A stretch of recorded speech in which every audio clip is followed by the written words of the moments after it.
Welcome one and all to the first ever Hey Saf movie marathon. When this video comes out, I will be abroad in Europe, and so I thought, why not leave you guys with a fun little video compiling all of my 100 Days Stardew Valley series. That's right folks, each and every one of them in one long video for your enjoyment. I will have timestamps throughout the video, so feel free to go around, pick your favorites, watch them out of order. But with that, grab a snack and get ready for my entire 100 Days Stardew Valley movie marathon. I played 100 Days of Stardew Valley, but only mining. Hello my friends, welcome back to a brand new video. My name is Sapphire, and this is the movie compendium of my 4-part series. I do have a brand new 100 Days playthrough coming out hopefully very soon, so I thought in the meantime I will give you guys a compiled version of my series challenge. But first, let's go over the rules and goals super quickly. Reaching the bottom of the mines, unlocking Skull Cavern, maxing out the mining skill, finishing the museum, completing every pickaxe upgrade, and finishing the Monster Slayer goal. And like always, our challenge has a few rules. I cannot earn money through other tasks like farming or fishing, I can only profit through mining.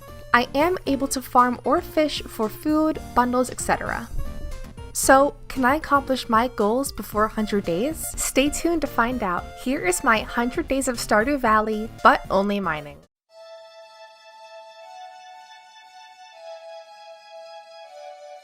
I woke up on spring year 1 and immediately struggled opening up the parsnip seed box that Lewis gives you. I planted those, met some villagers, bought all of these spring seeds required for the bundle, chopped some wood, made chests, and stood outside Sebastian's room for hours until he would finally come out. Let me in!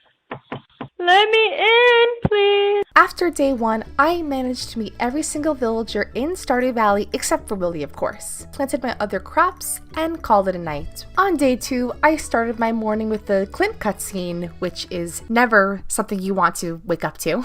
I watered my crops and checked my mail for Willy's letter. I took a trip to the beach that day and obtained the old rod. I did some fishing at the beach, and I also got the fish required to complete the Willy quest line and earn myself 100 gold. Day 3 was a rainy day, and since the mines weren't open yet, I used the opportunity to clean up my farm some more and explore. I made my way over to the farm's quarry and actually found a lot of copper. With that, I was able to craft my very first furnace, so honestly, a really great start to the run already. I got exhausted at noon though, so I tucked in early. But hey, look at that! Level 1 mining, yes! Alright guys, we're on our way. Day 4 was more cleanup today. Admittedly, I really like the hilltop farm, although it can be very challenging to actually navigate. Today I spent my day doing more cleanup, exploring, and foraging. I also found my very first artifact. Woohoo! Look, I know it's only day 4, but I have such a good feeling about this challenge. You guys, day 5 was huge. First, my parsnips were ready, and I have my very first harvest. These would come very in handy for boosting my stamina in the mines. And speaking of that, today I would finally be able to explore the mines. Also today, the community center became available, so I could finally start working toward more bundles and unlocking Skull Cavern. After entering the mines, it was very apparent that inventory space was going to be an issue. I made a mental note to myself to work toward a backpack upgrade. At the end of the day, I reached level 10 of the mines and sold any extra gems that I found to finally start earning profit from my farm. On day 6, I made another chest to organize museum donations and bundle items. Next, mining. I got to level 19 before passing out and didn't find a single staircase. Yeah, I wasn't too happy about that one either. Day 7, I got Rasmodius's note, watered my crops, sold extra gems, and got everyone's favorite cutscene in the game. I also donated the very first bundle to work toward the vault. For those new to the game, the vault bundle is required to unlock Calico Desert where Skull Cavern is, so this is kind of the first step to actually achieving this goal. Then spent the rest of the day mining, reaching level 25. Day 8 was a big donation day. This marked my first trip to the Pelican Town Museum, and I finally donated my findings from the past few mining trips. I also started working on some other bundles and did more mining. I managed to go a whole 5 more floors down the mines to reach level 30, And I also found this really cool forest sort of along the way, so that was pretty exciting. On day 9, I did more mining. I'm super close to the next backpack upgrade, so that was my motivation to start, in my opinion, the hardest part of the mines. Floor 30. You guys, I hate floor 30 so much. It's dark, it's damp, I can't see where I'm going. There's those stone golem monsters that pop out of the ground that take 5,000 hits to actually kill. It's horrible. I honestly hate this part of the mines so much. And so I was just trying to power through it and power through. At one point I panicked because I couldn't find a staircase, but we eventually made it to floor 40 with some energy to spare. On day 10, some pretty exciting stuff happened. I was first able to adopt my dog that I named Scooby. I also got my second parsnip harvest. Having reached level 40, I took a break from mining to spend the day foraging and looking for artifact spots. But I had really awful luck finding anything, so... We back in the mine, got our pickaxe swinging. Day 11. I finally had enough to buy the pack upgrade, so after watering my crops, I made a beeline straight for Pierre's. I also donated some items for the bundles, and returned Robin's lost axe. I finished day 11 by farming for more copper to work toward the first pickaxe upgrade. Today I had somewhat extra luck, and with some money to spend, I did my first big geode haul at Clint's. With this being my first geode haul, I had a pretty sizable portion of new stuff to donate, so that was a pretty big help. I ended up passing out at floor 57, which was fine with me because... Day 13, that's right, first festival of Pelican Town, baby, Egg Festival, let's go! Bunny Day who? I'm looking at you, Animal Crossing, Mr. Zipper T Bunny, yeah. Bunny Day can't hold a candle to the raw power of the Pelican Town egg hunt. Oh yeah, anyway, I ended my run with 12 eggs and actually came in first place. Take that, Abigail. On day 14, I donated more stuff to the museum and finally gave Clint my pickaxe for the first upgrade. I also finished off the spring crops bundle to unlock the boiler room. I realized here I could actually finish off only one more bundle in this room to get even closer to the vault. The next day, I woke up to find a note from my dad with 500 gold. Aw, thanks, Dad. Without my pickaxe, I spent most of the day foraging and artifact hunting. Also on day 15 marked the annual salmonberry harvest, so I decided to get some berries as another food source for the mines. On day 16, my pickaxe was ready, so I picked that up and headed straight for the mines to test out its new strength. At the end of day 16, I ended up reaching floor 65, so pretty good progress so far. On day 17, I decided to smelt the copper, silver, and gold that I needed to finish off the last bundle in the boiler room, and by doing this, I unlocked the vault finally. And as a reward for doing so, I actually purchased the first and cheapest option and got some cake as a reward. I also made it to floor 70, met Papyrus, and then made it an additional 10 floors. At the end of day 17, I got level 5 in mining and decided to choose the miner class. On day 18, yeah, I don't know what happened on day 18. In my notes for this 100 days series, I have little notes written down to each day of what I did for the day, and for some reason day 18 has question marks next to it, so I don't know why I wrote that down. I don't know what happened on that day and time when I was recording that, but I'm sure something happened, so we'll just go to day 19 instead. And can you guys guess what I did on day 19? That's right, more mining, of course. So yeah, on this day, we reached level 90, got the Obsidian's Edge, which was super great and helpful with this challenge. I was also working to get enough gold for the next pickaxe upgrade, and actually reached it based on overnight sales, so that was super exciting. On day 20, I donated new artifacts to the museum, cracked open some geodes, got my first iridium, and gave Clint my pickaxe again for another upgrade. After today, I am moneyless. Having no pickaxe with me, I didn't have a whole lot going on today, so I mostly spent my day artifact hunting, found nothing, then passed out. Today, my steel pickaxe was ready, so I jumped out of bed to head over to Clint's. Afterward, I went straight for the mines, and yeah, you guys know where this is going. I found an infested floor, and yeah, that happened. Reached level 100 and got my first star drop. I also got level 6 mining. On day 23, I decided to try and complete the boiler room in order to unlock the mine cars for fast traveling. So I set off to farm the lower levels of the mines to get the earth crystal and frozen tear. I actually found both items pretty quickly though, so I spent the rest of Tuesday journeying deeper into the mine and making it to level 110. I was kind of surprised. I only had 10 more levels to go, and I was almost done with the first season. Day 24 was the flower dance, so not a lot going on today. I donated the rest of my items to the last boiler room bundle and headed off to the dance. Got rejected and watched everyone dance instead.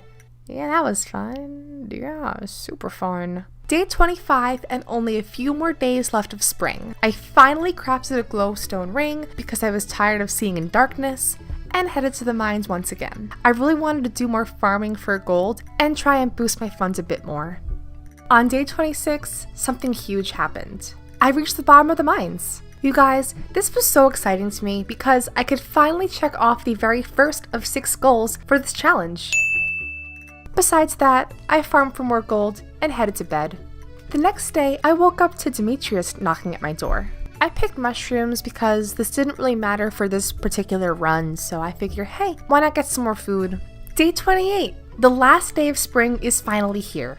I was honestly at this point getting a little worried I had gotten too far ahead of myself, but then realized I still needed a lot more gold to unlock Skull Cavern. Regardless, I spent my last day of spring cleaning up the farm and mostly working on the aesthetics of my farm, making it look prettier because right now it was not looking cute at all, so that was a priority just of mine, just to make the farm look a little nicer for myself.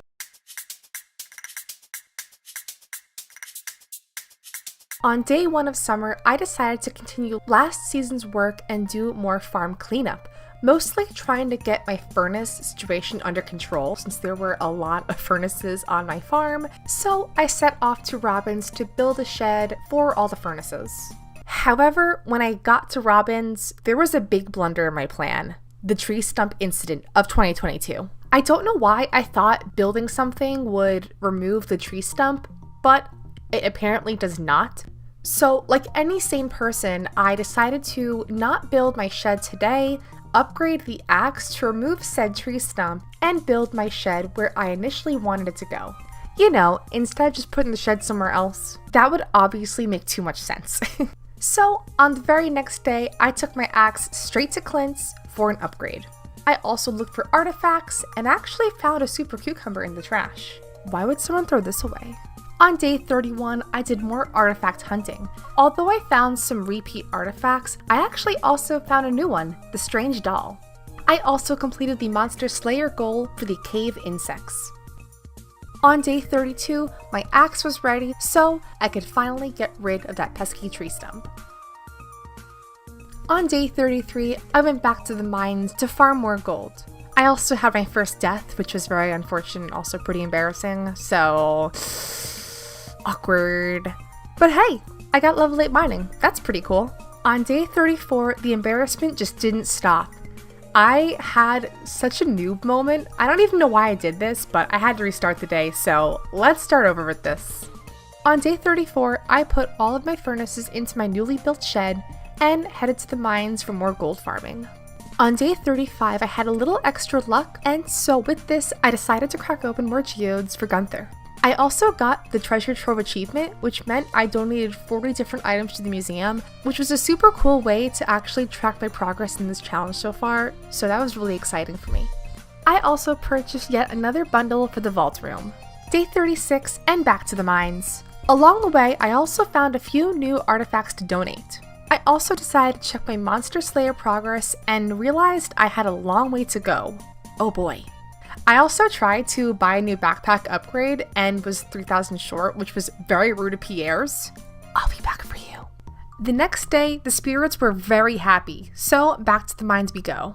But first, a quick artifact check, which ended up being not so worth it. I also made it a personal goal of mine to try and unalive every slime that I see after realizing yesterday that I still needed to slay 900 more slimes before the end of 100 days. Oh boy, no pressure, right? Day 38, meanwhile, was pretty chill. I donated more artifacts to Gunther and sold my gold to Clint to earn the Cowpoker achievement.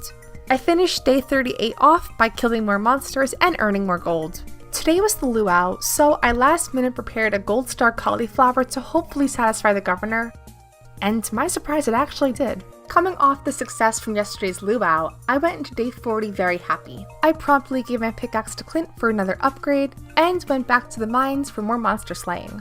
Day 41 was a rainy day, and I actually was able to capture this really cool moment of lightning that gave me such a jump scare when I was actually filming this initially. I could have been dead! I could have died!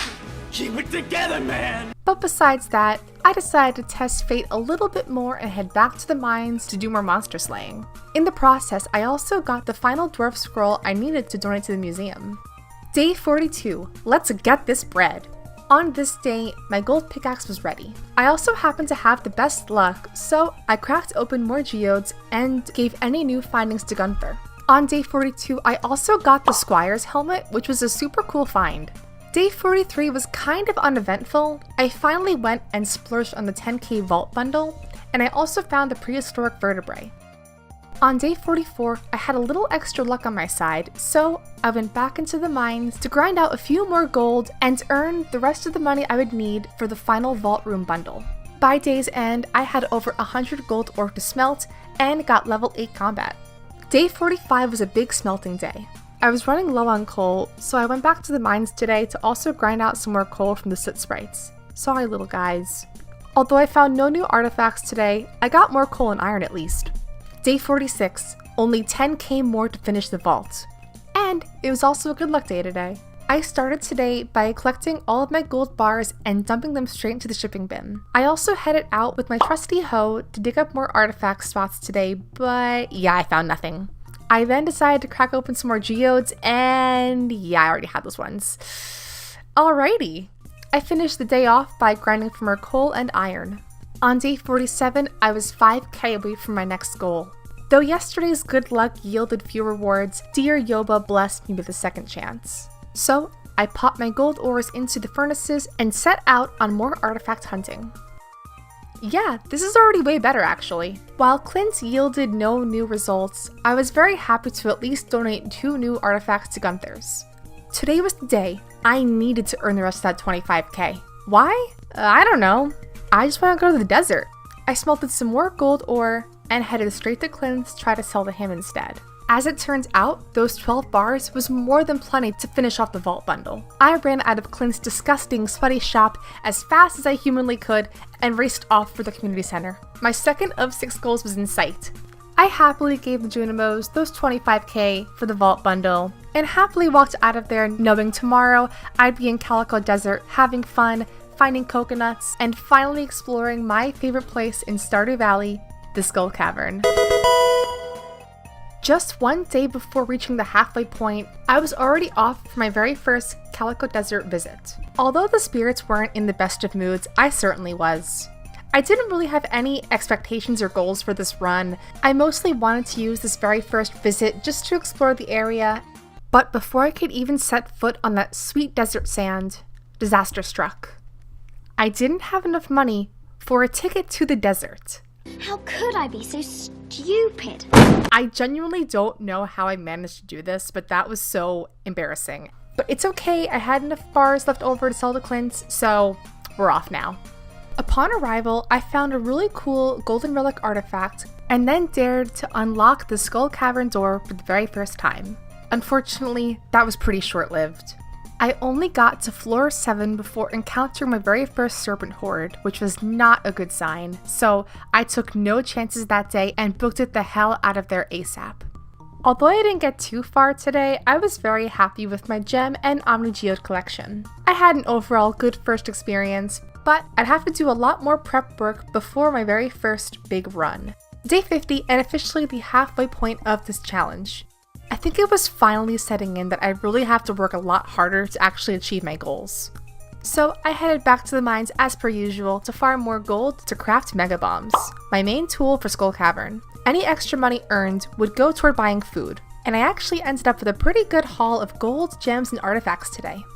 Today was a pretty decent good luck day, so I decided to focus on more artifact hunting with some of the geodes I found from Skull Cavern. I had a pretty decent haul to actually donate to Gunther today. And after spending my life savings in salads and placing a skeleton friend at the saloon, I headed back to Skull Cavern. Oh. I did it again, you guys. I mean, what I meant to say was, I headed to the regular mines to farm more gold to sell instead. How fun. Totally, so much more fun than Skull Cavern ever would have been. On day 52, the spirits were in pretty decent luck today, so I decided to head back into Skull Cavern today. My goal would be to reach level 25 and make Mr. Key proud. I feel like I haven't talked about why I wanted to do a challenge like this in the first place, but it's really quite simple. I just love Skull Cavern. I don't know why, I find so much joy coming to a place that is full of monsters like this. I just love that element of surprise where each floor is different, you never know what you're gonna get. It's kind of like opening Pokemon cards, which I also really enjoy, where it's like, you may have some bad pulls, you're gonna have some bad Skull Cavern runs, but when you have that sweet, sweet serotonin boost of finding just amazing loot, it is so well worth it. Does that make sense? I know I sound kind of weird right now, I just love Skull Cavern so much. Anyway, this is my TED Talk, thank you for listening. At the end of today, I also got to level 10 mining, so that was super exciting. Consider goal 3 accomplished. On day 53, I got my hearty 10k from Mr. Key. Thank you so much, good sir. This would definitely go toward more saloon salads. Besides that, I spent a lot of today actually just going through inventory since I had a lot of stuff to sort through. It was very overwhelming. I did some more smelting, sold extra items, and then I headed to the mines to work toward my Monster Slayer goal. After today, I actually finished the Dougie Slayer goal. Sorry, little hot dog man. The next day, I decided to keep the ball rolling and work on more of my goals. I thought I had enough money for the last upgrade, but I apparently do not, which comes to no one's surprise. I am horrible with money management. So instead, I spent the rest of my day just grinding out more gold, smelting more ore, to hopefully upgrade the pickaxe soon. Day 55, I needed more money. With good luck on my side, I went back to Skull Cavern, hoping to score big with Iridium today. I didn't make it too far down to Skull Cavern today, but I had a pretty good run in terms of getting iron and gold. I also found my very first Pepper Rex, and even though I was really hoping for a dinosaur egg, I got a tibia, so hey, I can't complain about that. Other stuff worth noting, I also found a really cool treasure floor, which are pretty rare, and got a blue cowboy hat, so hey, that's pretty cool. Day 56, the last day of summer. Oh my gosh, this season flew by way too quickly, and so eventful too. To start, I headed off to smelt the few iridium ore that I got from Skull Cavern yesterday, and organize all my new inventory. I knew if I really wanted to have a true Skull Cavern run, I'd have to do a lot more prep work than I have been doing. So to end the season, I went back to the normal mines to do a little more coal and iron farming. I also focused time to kill more dust sprites. I am so sorry in advance, I love these guys so much, they are so freaking cute, but I have to do it for the Monster Slayer goal unfortunately, so it had to have been done. Sorry little guys. I ended my last day of summer watching the Dance of the Moonlight Jellies, one of my absolute favorite events in Stardew Valley. Day 57, officially the start of fall, and the best season of Stardew Valley. I started out by heading to Pierre's to finally get my backpack upgrade and unlock the third row of slots. Since I was doing a lot more Skull Cavern mining, this was very important to me. And speaking of Skull Cavern, yes, we are already back in the mines. As always, I mean, this is a mining challenge, so yeah, you can expect a lot of Skull Cavern this season. I was very focused on finding two important items in Skull Cavern, the highly elusive prismatic shard and the dinosaur egg. In this challenge, those would probably be the two hardest items to actually get, both with very low drop rates, so I took no mercy on the Pepper Rexes and slayed every single one that I saw to hopefully get the dinosaur egg. Because I just knew it was impossible, and with Pepper Rexes, I think it's like a 10% drop rate versus the mountain artifact spot drop rate, so with better odds, I was very hopeful. And despite seeing 4 Pepper Rexes during that Skull Cavern run, I left Calico Desert empty-handed.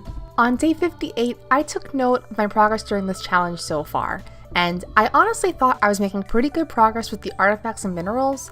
However, when I got to the Adventurers Guild, I found a big mistake in my plan. So, as previously stated, one of my main goals is to finish the Monster Slayer goal.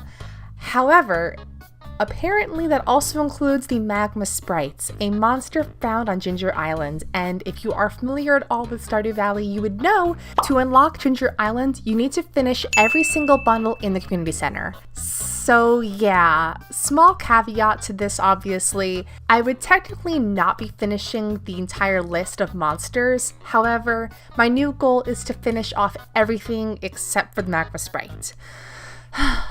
Anyway, overnight I got the owl statue, so that was pretty cool, and today the spirits were very happy, so I trekked back to Skull Cavern for you know what, more mining.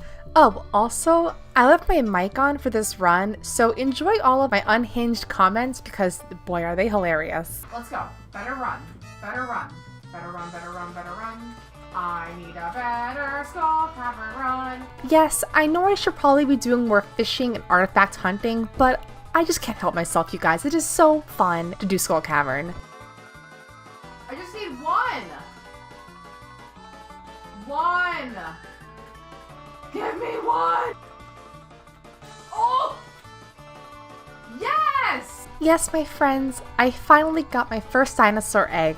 I am so sorry to all of them who were unfortunately slain during this run. So, one like equals one prayer. This was by far the best run I've ever had in Skull Cavern. Besides the dinosaur egg, I got not one, not two, but 3 prismatic shards, meaning I could donate one to Gunther's, keep one, and sacrifice one to get the Galaxy Sword, the strongest sword in the game. Yeah, today was a pretty good day. On day 60, I organized loot from the previous Skull Cavern run and made a chest for all of my Skull Cavern supplies. This would include bombs, food, all that good stuff. I also smelted bars and sold extra gems, and took a trip to the desert to get the Galaxy Sword. With my newfound power, I did some monster hunting, primarily focusing on slimes and soot sprites. After today, I ended up earning over 30k plus gold, making that my single biggest money earning day in the run so far. So that felt pretty good. With extra money in my pockets, I headed straight to Clint's for a few tasks. First, with my good luck, I decided to start trading Omni Geodes for artifact troves and crack those open ASAP. And second, to do the last and final pickaxe upgrade. With this goal being crossed off, all that was left was to finish the museum and monster hunting. This shouldn't be too hard, right? The following day, I got this Gunther cutscene, so that was cool. With no pickaxe today, I did some more monster hunting, focusing on void spirits and rock crabs. On day 63, my pickaxe was ready, meaning I could finally do more mining. I was getting pretty nervous about needing so many artifacts still, so the main goal today was to farm more Omni Geodes. A big part of my plan for this was the Carbon Ghost, which has a nearly 100% drop rate for Omni Geodes. So, you guys know what this means. Skull Cavern baby, let's go! I ended my run with a decent haul of 11 new geodes, but the grind will not stop. On day 64, I started today with daily chores and artifact hunting. I also found Linus's basket because I'm not a monster. Here you go, buddy. I love you, Linus. My goal today was doing more monster slaying, and after checking the Monster Slayer progress board, I only had a few more void spirits to go, so that was the focus today. Woohoo! On day 9 of fall, or day 65 of this challenge, I decided to head back to Skull Cavern despite the bad luck. And oh my gosh, what even happened during this run? Because I had so much luck during this Skull Cavern run despite the bad luck. Yeah, I'm also confused too. Today, I spent my morning organizing a chest of items to put on my Grange Fair display, since that was next week. Besides that, I spent the rest of today just grinding out slimes and crabs, and actually finding an infested floor, so that was pretty easy grinding. Sorry, little guys. By the end of today, I got level 10 combat and picked the brute profession. The next day, the spirits were once again annoyed, so I went back to Skull Cavern to focus on more monster slaying for those monsters. It was overall a pretty boring day, except for this really embarrassing moment when I blew up an artifact spot. I really can't sometimes, honestly, you guys. Day 68 for luck was even worse than the day before. Man, I just really hate this challenge sometimes. Like yesterday, day 68 was also pretty boring, honestly. Nothing really of note happened today, just the usual monster slaying, artifact hunting, finding nothing. You know how it goes. Alright, today will be the day. Oh, well, never mind. Today shall be for the skeletons and the soot sprites. Saturday is for the boys? I'm sorry, Saturday is for Farmer Sapphire unaliving every skeleton in the cave today. Alright, day 70. Finally, a good luck day. Let's get cracking. Although, I think it's worth noting at this point, a bit of an elephant in the room. I got a comment from a very nice user who told me this. FYI, luck does not affect geodes. It's based on your game seed. I'm sorry, what? Excuse me? Guys, I had no idea. This whole time, 3 months in, and I had no idea. Yeah. Unfortunately, as I'm editing this, I'm currently playing through winter right now, so I did eventually change my geode opening habits at that time, but for the rest of this month and partially into winter, I had no idea, so yeah. Anyway, day 71 was yet another good luck day, so I headed back to Skull Cavern for more Omni Geode hunting. I actually had pretty decent luck today finding floors that had mummies and carbon ghosts, and I also found a treasure floor with an auto petter, so I left that behind. And just before 2 a.m. struck, I finished the Monster Slayer goal for the crabs. Perfect timing. Day 72, the Stardew Valley Fair was today, and I displayed my Grange box in a beautiful rainbow color, and got 3rd place? Excuse me, Lewis? Excuse me? Yeah, you see that shiny rainbow shard in the middle there? Yeah, that's a prismatic shard. They're pretty rare, so, ever heard of her? I mean, the nerve. After yesterday's embarrassing defeat at the Stardew Valley Fair, I went into day 73 with more Omni Geode farming. I also worked on my Monster Slayer goals for serpents, mummies, and pepperexes. I also finished the goal for mummies and got 28 more Omni Geodes. By day's end, I got 3 new shards, 143 iridium ore, and made it to floor 103 in the mines, which I believe is my all-time record for this run so far. My good fortune with yesterday's run was rewarded with extra luck the next day. I also had an anchor and gold mask that I found from previous artifact spots before heading to Clint's. And I am so sorry, you guys, I forgot to record this part, but it's okay. I only got 2 new artifacts, the rusty sword and prehistoric tool. Day 75, and officially 3/4 of the way through my 100 days challenge, I decided to play a bit more casually today and do some passive artifact hunting and slime hunting. With only 2 goals left, I kind of realized how monotonous days were becoming. But pushing that aside, I headed back to Skull Cavern for more Omni Geode farming. With extra luck, I even ended up finding a few artifacts near the bus stop, but I already had those donated. Besides that, it was a pretty normal day. I guess the only thing worth noting was finding a really cool treasure chest floor. The next day, I intended to return to Skull Cavern, except getting a much later start. I first wanted to stop by Clint's and also get more food from the saloon. I also wanted to check my monster hunting progress by the guild, before realizing I couldn't even afford a ticket to the desert, so. Before heading out to Skull Cavern, I made a few more furnaces, then mining time. I had a really solid run today with lots of Omni Geodes and a Pepperex floor. The next day, meanwhile, was a very chill, rainy day. I spent the morning organizing inventory, smelting more iridium, and repairing broken fences. I bought more pizza, then tucked in early. On day 80, I earned the Homesteader achievement, which meant I had made 250k on the farm. Even though this challenge wasn't about making money, it was still really cool to see how much I had made from just mining. Also today, I cracked open more geodes. I decided to focus on only cracking Omni Geodes versus artifact troves to try and buff out the mineral catalog. And you guys, I honestly thought I found a ton of new stuff to donate, and I was so pumped. I was stoked. But then I got to the museum and I only had 2 new things to donate. Oh boy. I spent the rest of day 80 doing more artifact hunting and fishing for the hopes of getting rare chests with artifacts in them. But that method ended up not being very useful to me. On day 81, the spirits were at maximum happiness, so I started off by checking out the usual artifact spots. I actually found a new artifact in Calico Desert, and I couldn't be more happy about that. I ended my day back in Skull Cavern doing more geode farming. Day 82, meanwhile, was a pretty bad luck day, so I stowed away all of my artifacts and geodes in favor of dust sprite farming today. Day 83 marked the Spirits Eat Festival. With more bad luck, I decided to have another go in the Pelican Town mines to do more monster hunting. I ended up finding an infested floor, so I pretty much spent the day farming that until the festival started. I finished the maze and got the golden pumpkin.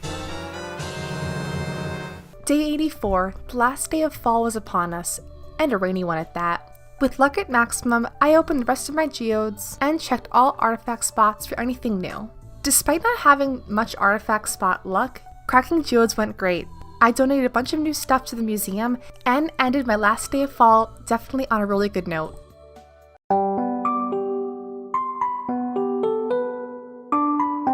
The first day of winter, and officially only 2 goals to go. It's the final countdown. Even though I only had 2 goals to go, these were probably the hardest goals in the entire challenge so far. Although monster hunting would require a lot of grinding, trying to get every single artifact and mineral relied more on RNG and just sheer plain luck. I also want to tell you guys here that even though this is a 100 days series, I am playing to the end of winter. Trust me, I am going to need all the time that I can get to find all these artifacts and minerals in this entire season. To kick off winter, I smelted some ore as profit to buy bombs from the dwarf directly, and headed to the mines to focus on slime and dust sprite slaying. On day 86, I had a little extra luck, so I bought a bunch of bombs from the dwarf and headed to Skull Cavern. Today, I would focus a little less on floor hopping and more on slaying monsters and collecting Omni Geodes to trade for artifact troves. I ended my run with 36 new Omni Geodes. The next day, I decided to crack open a few of the Omni Geodes that I found from the previous day. And you guys, I found 4 new minerals. Yeah, I sure hope it does. After I returned to Skull Cavern, found 2 treasure floors, and got a few more Omni Geodes. 2 artifacts that I still needed, the Nautilus and Amphibian fossils, have a 3% chance from treasure chests. So today, I decided to stop by Willie's shop. Along the way, I also found a chipped M4 and I was so excited about that. After selling some stuff to Clint, I spent today fishing for treasure chests, and I kinda messed up here and I should have done more fishing in this challenge. See, there's an item called the Treasure Hunter Bobber, and it increases your chance of finding chests from 15 to 20%. The thing is, you can't actually buy the bobber from Willie's shop until level 7 fishing.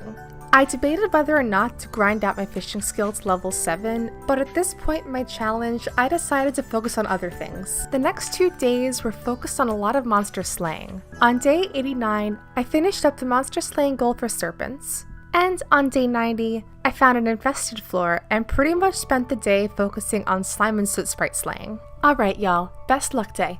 Let's get this! No, get out of here, Pierre, you're killing the vibe.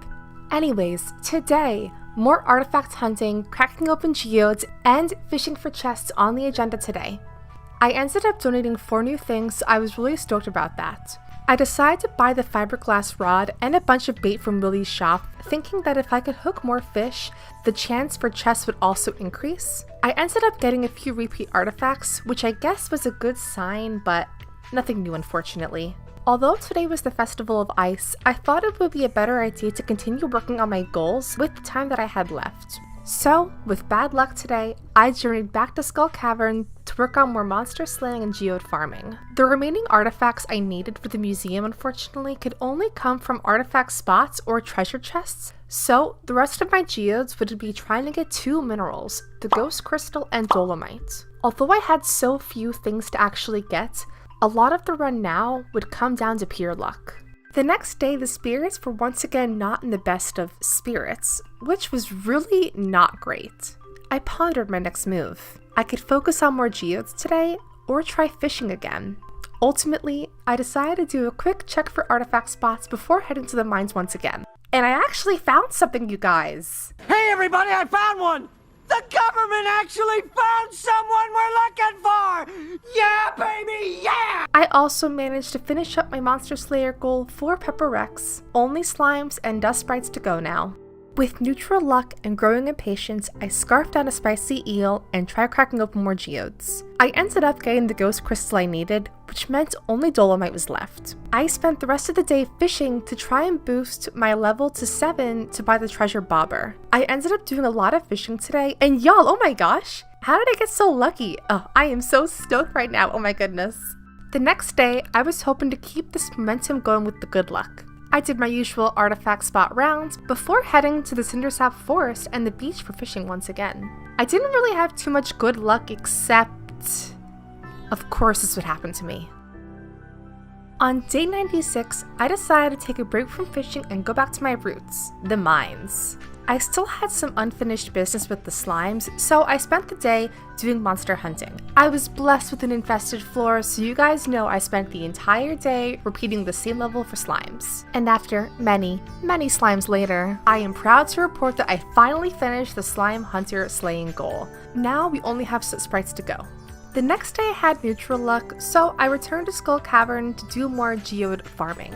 I finished that day with 27, so I'm hoping that was enough to obtain the dolomite. The next day, I decided to finally crack open more geodes with Clint. After walking up to his shop, handing him over all those geodes, and seeing him crack open each one after the other, I didn't get it.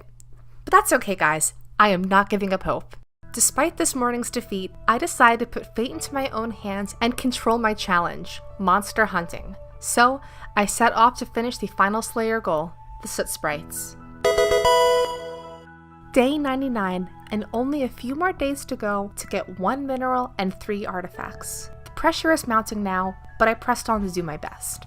Today was very boring, nothing really happened, I didn't find anything from artifact hunting or fishing, so we move on to Day 100, and technically 12 days left of winter. With the best possible luck, I set out on more artifact hunting, but no luck. I decided to just keep on fishing to get level 7 and buy the treasure bobber. And around 3 p.m. I actually hit level 7. So I rushed over to Willie's shop to buy the bobber and an iridium rod. At day 101, I really needed to reevaluate some things. At this point in my challenge, I only needed 3 more artifacts: the prehistoric skull, skeletal hand, and nautilus fossil. At this rate though, these items are found for the most part only via artifact spots, aka RNG. However, you may notice that both the skull and hand have a 1.3% drop rate from haunted skulls, a monster found in the quarry mines. At this point you're all thinking, Sapphire, you haven't unlocked the quarry mines yet. And yes, I know that. A few of you guys might know where I'm going with this, but if you don't, allow me to introduce to you the chair hopping glitch. I know, many of you might see this as cheating, but honestly, at this point, this is my challenge and I want to actually do well in my goals. And I think a glitch like this is totally fair game. Alright, let me show you how it works. You know how some people access the secret woods a little bit earlier with the help of a chair? I'm going to do this, but with the mines instead. Essentially, if you place the chair to the left of the minecarts, you're able to clip out of bounds and essentially walk through walls with this glitch. Again, this is the only glitch I'm actually going to be utilizing in this game. I still have to actually get the items myself. I have to still farm and spend the time to actually hopefully get the items, but this at least gives me a chance to actually farm haunted skulls for these 2 artifacts. The next day, I sorted through my inventory and smelted more bars to earn extra money. I then did my usual artifact rounds, bought extra bobbers from Willie's shop, and headed to the quarry for more haunted skull farming. Unfortunately, I did not get a single thing today. On day 103, I did more artifact hunting and haunted skull farming. I also needed the 1 mineral, the dolomite, so I decided to focus on magma geode farming instead of omni geodes, since dolomite had a 1 in 36 chance of appearing. I ended up getting 16 new magma geodes, so not too shabby. The end of my series was very quickly becoming a daily routine. I checked for artifacts, slayed the haunted skulls, and got the hand? Oh my gosh! After happily handing over Gunther my latest artifact find, I also cracked open my new geodes for the hopes of dolomite showing up, but sadly it did not shine. I ended my day with more fishing in hopes of getting the nautilus shell artifact from a chest, but no luck there as well. Day 105, and officially 1 week until the end of my challenge. I started out by slaying the haunted skulls and getting not just 1, but 2 ruby rings? Are you freaking kidding me? What are even the odds of this happening? Really? After no luck artifact hunting, I went back to the mines to farm more magma geodes. On day 106, I did my usual artifact hunting and haunted skull slaying before heading to Clint's. Today was an extra good luck day, so I was really hoping for the best here. And then, after all my days, grinding finally paid off. I got the skeleton shirt. Wait, what? A 0.22% drop rate? Really? Anyways, after that disappointment, I headed to Clint's, and again, no luck here. My last ditch resort was the beach for the Nautilus fossil, and I saw those worms. This was it. It had to be the fossil. Nope. Never mind. Another day, another daily routine. But this time, yeah, nothing again. With little success with artifact spots and the quarry skulls, I headed to the mines to gather more magma geodes. Through sheer willpower, or desperation, I got 19 more to crack open. Day 108, and only 4 days left of my challenge. The pressure to collect every artifact was only getting more intense. After smelting some ore and scarping down a spicy eel, I headed back to the quarry mines for my daily haunted skull slaying. And then, this happened.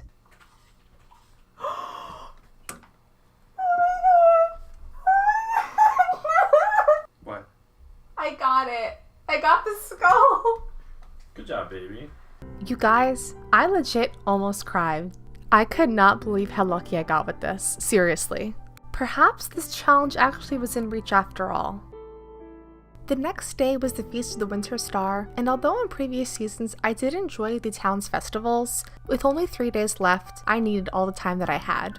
With only 2 more artifacts to get, the Nautilus fossil and dolomite, I devised a new daily routine. My plan was to spend the mornings collecting magma geodes, cracking them open with Clint, and then fishing till I pass out. With today's festival, however, I couldn't do any ocean fishing or geode cracking, so I spent my day hunting geodes, ending my day with 16.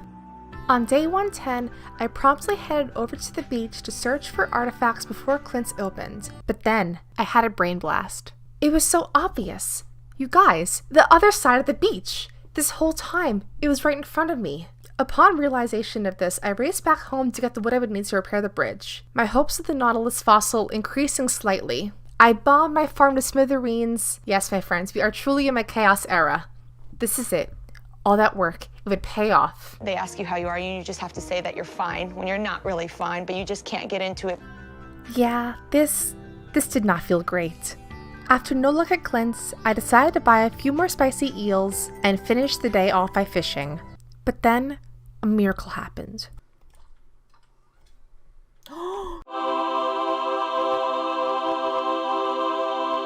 No freaking, no. Oh my god. Okay, this is happening. Yes, my friends, all that stood in the way of my challenge now was dolomite. And I was not about to let this stop me. Day 111. You guys know I sprinted to the mines today. I had no time to wait. After gathering 21 more magma geodes, I anxiously approached Clint's. I waited as each geode left me more and more disappointed. The clock ticked away. I only had a few more chances. And then... Oh god, I'm gonna pass out. Okay, oh my god. My goals were done. I finished it all. I proudly walked into Gunther's, happy to hand him the dolomite, finishing off the entire museum collection. Exhausted from my past week of Stardew Valley, I went to bed early that day. On my last day of Stardew Valley, I wanted to have a bit of fun with it. That's right, back to Skull Cavern for one final run. You guys, thank you all for watching so very much. This series has been a joy to film and honestly has been a huge passion project since early spring. I hope you all enjoyed this Stardew Valley 100 Days series, and again, my name is Sapphire. I post cozy game content on this channel weekly. I'd love to have you here. With that being said, I am signing off for now. I will see you all in the next video. Take care. Bye, friends.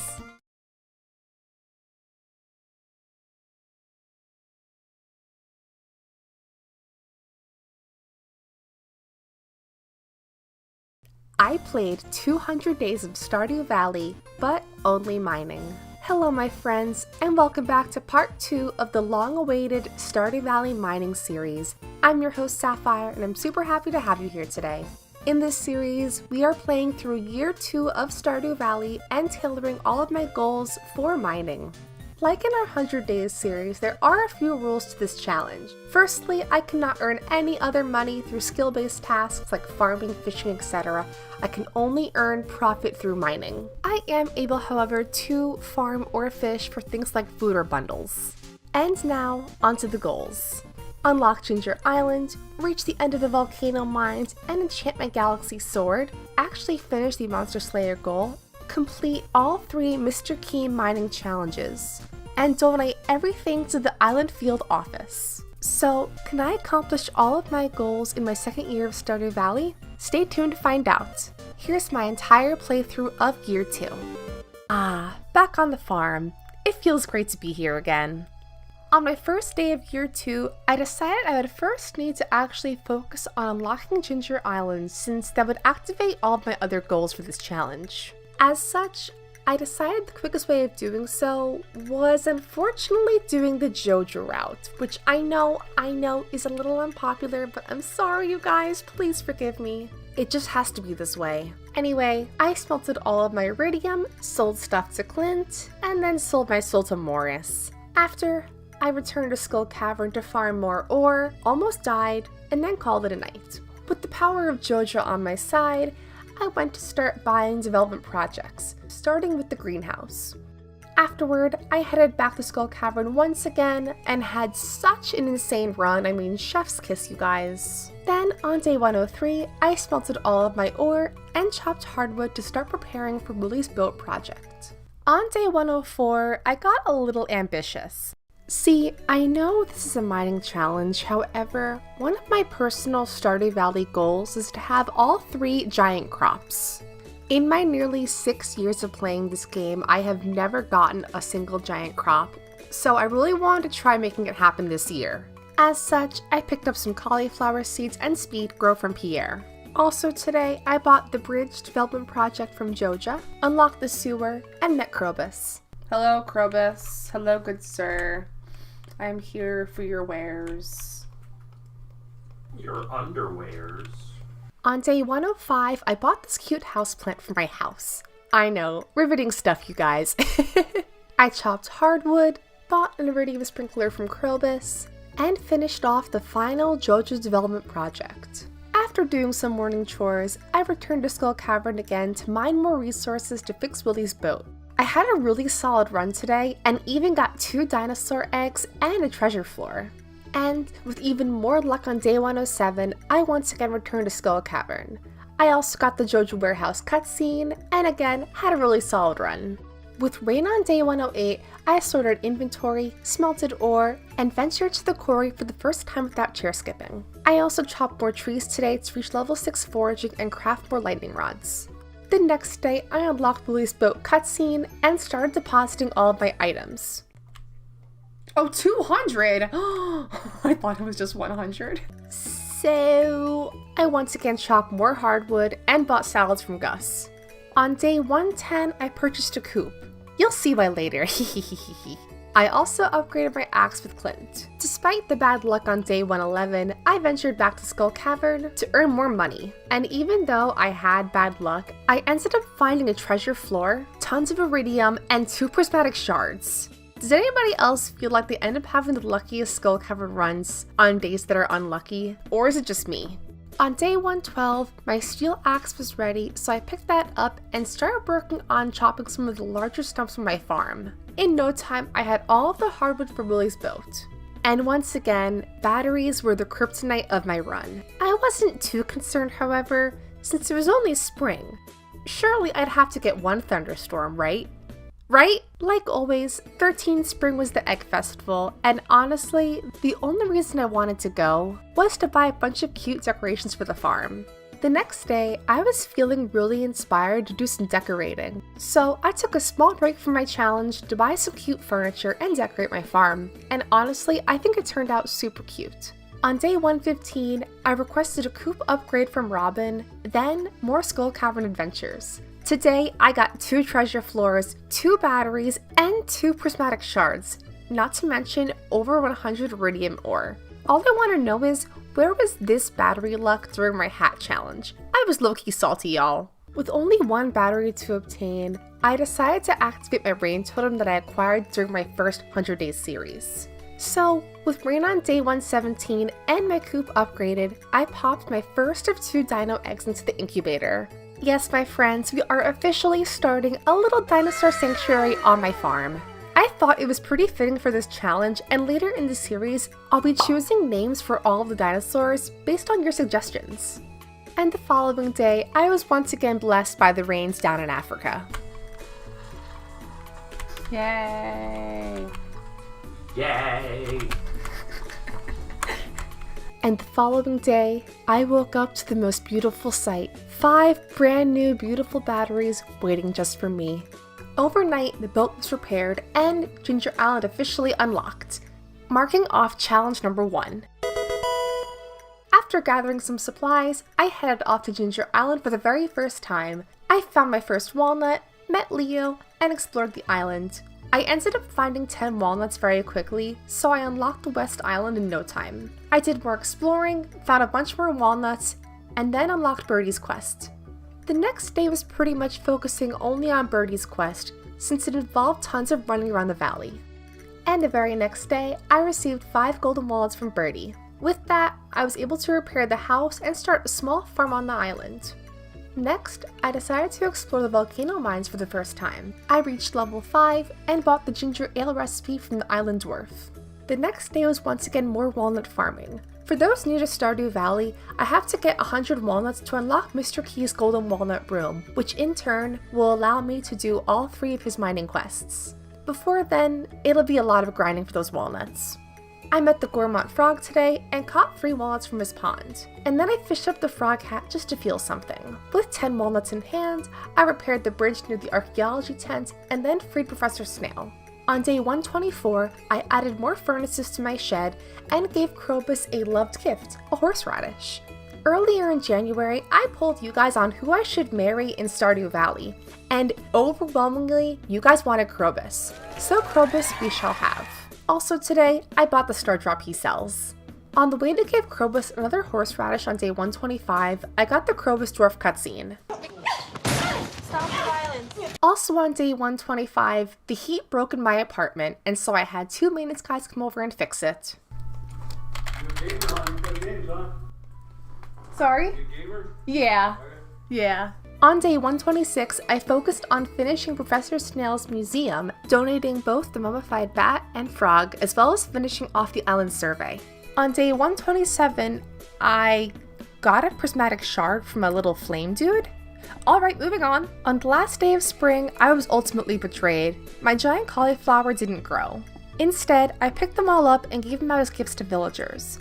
I also gave Krobus his 3rd horseradish, and then foraged for more until spring ended.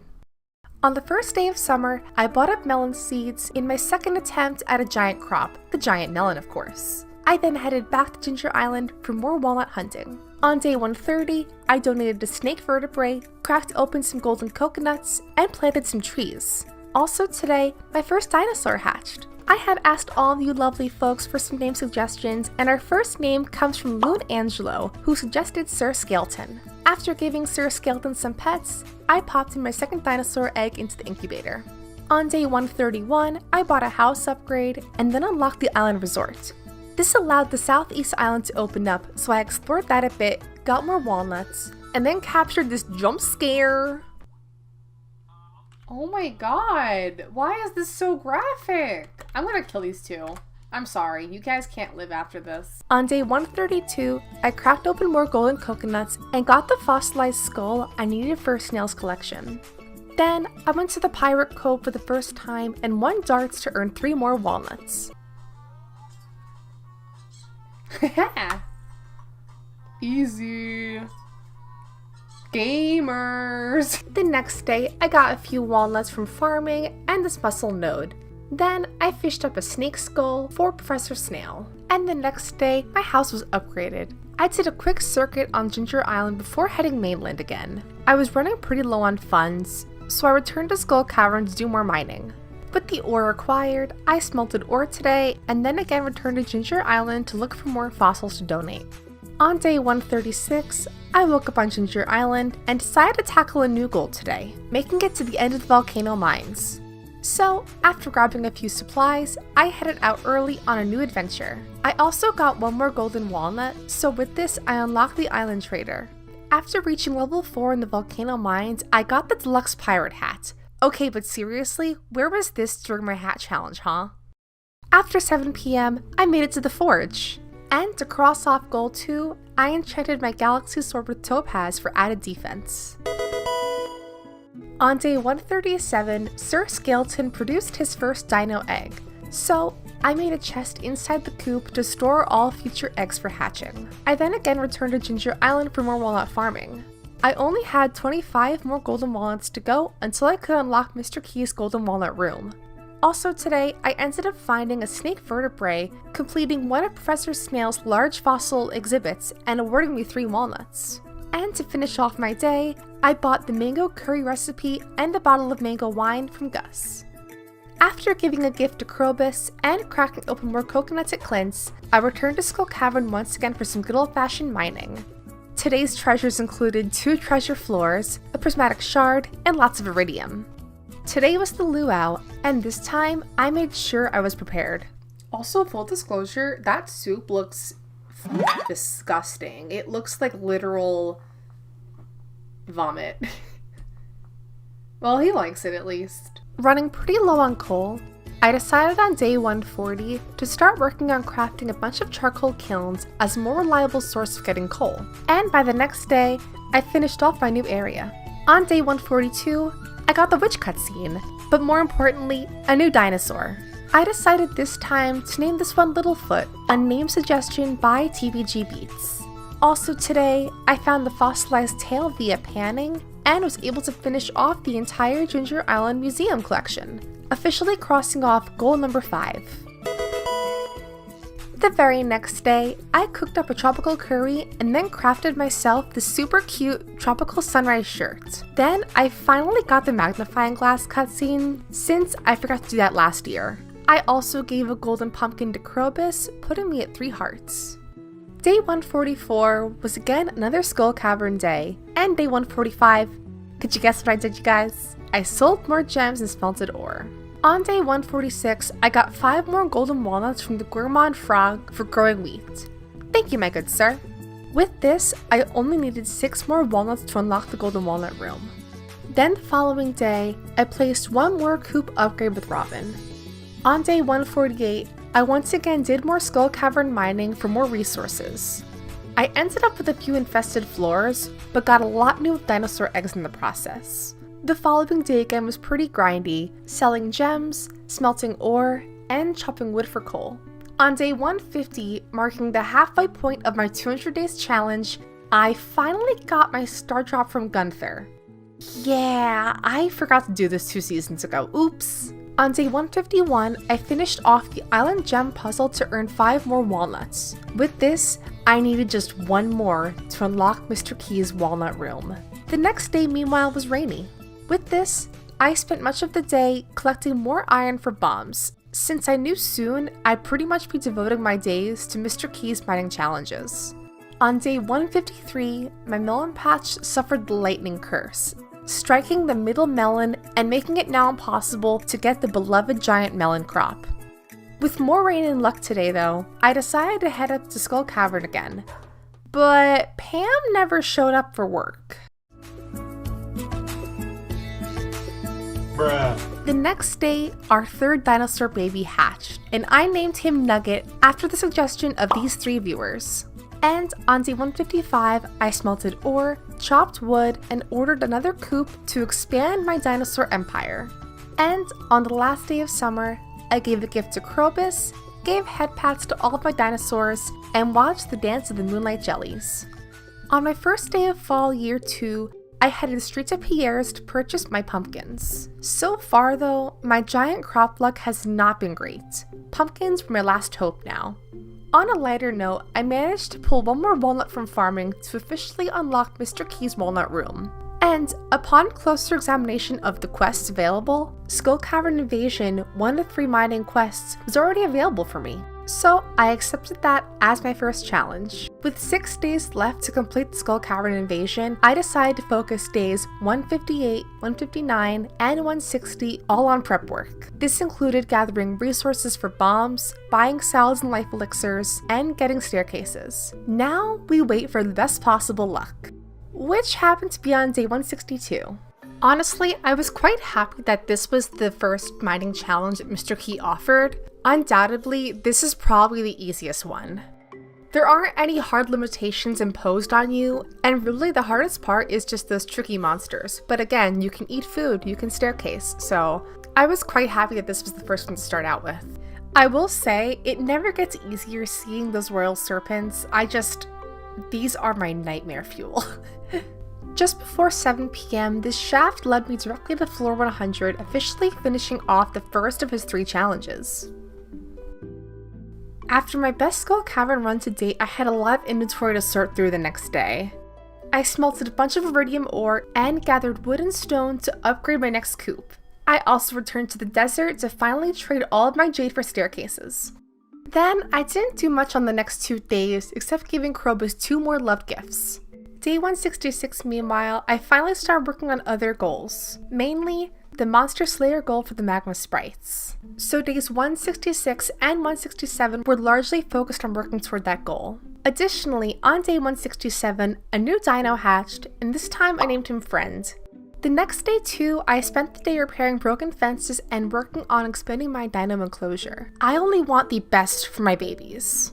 On day 169, I once again returned to Ginger Island to work on slaying some magma sprites. I also traded 50 taro roots for the luau skirt. And with this, my year 2 look was officially complete. Again the next day, I continued working on the magma sprite hunting, gave a gift to Krobus, and stopped by the Adventurers Guild to see my progress. Only 34 more to go. On day 171, I repaired more fences, gave another gift to Krobus, and then slayed more magma sprites. And the next day, I finally decided to enchant my galaxy sword and got the Crusader ability. I skipped the Stardew Valley Fair, had a few near-death experiences. Oh god, I'm gonna die. No, oh my god, oh my god. And then finally finished off the Monster Slayer goal officially. On day 173, I finally accepted my second Mr. Key challenge, Danger in the Deep. This one isn't too bad, but there are some aspects that are just totally horrible. Mainly, those forest floors. If you guys know, you know. I did a little bit of prep work, and then started working on some of the early levels. Even though I had 50 staircases in my inventory, I decided to keep things relatively fair for my challenge and only allow myself 5 each day. I had a really solid run and was very proud of the progress made so far, reaching floor 35 on the very first day. Before heading out to the mines again on day 174, I stopped by Pierre's to buy some sugar for ginger ale. Again, if you guys know, you know. Bought a bunch more bombs from the dwarf, and then ventured into dreaded floor 40. This is where it falls apart. This is where it already falls apart. I'm already nauseous. I already have nausea. I can't believe it. Oh my god. Oh my god. Oh my god, I hate it. I hate it here. I hate this so much. Nope. Oh god. Okay, we're fine. Oh my god, no, we're not fine. Evacuate all the school children! Ah! Oh, mate! This isn't a fever! Sing, Gray! Can't even see where the knob is!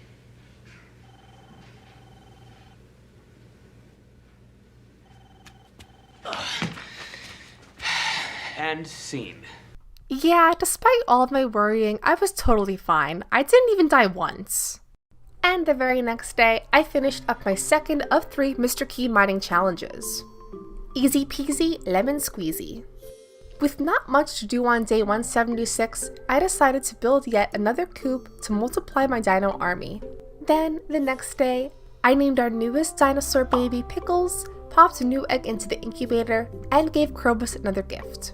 On day 178, I decided I finally wanted to work toward a horse stable, so today, tomorrow, and day 180, I chopped more hardwood to order my stable.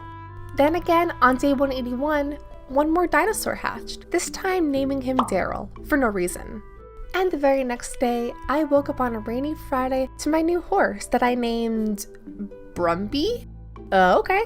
With Brumby at my side, I promptly headed to Robin's for yet another coop upgrade before Ginger Island. I was hoping to find the last of 3 mining challenges available, but it wasn't there unfortunately.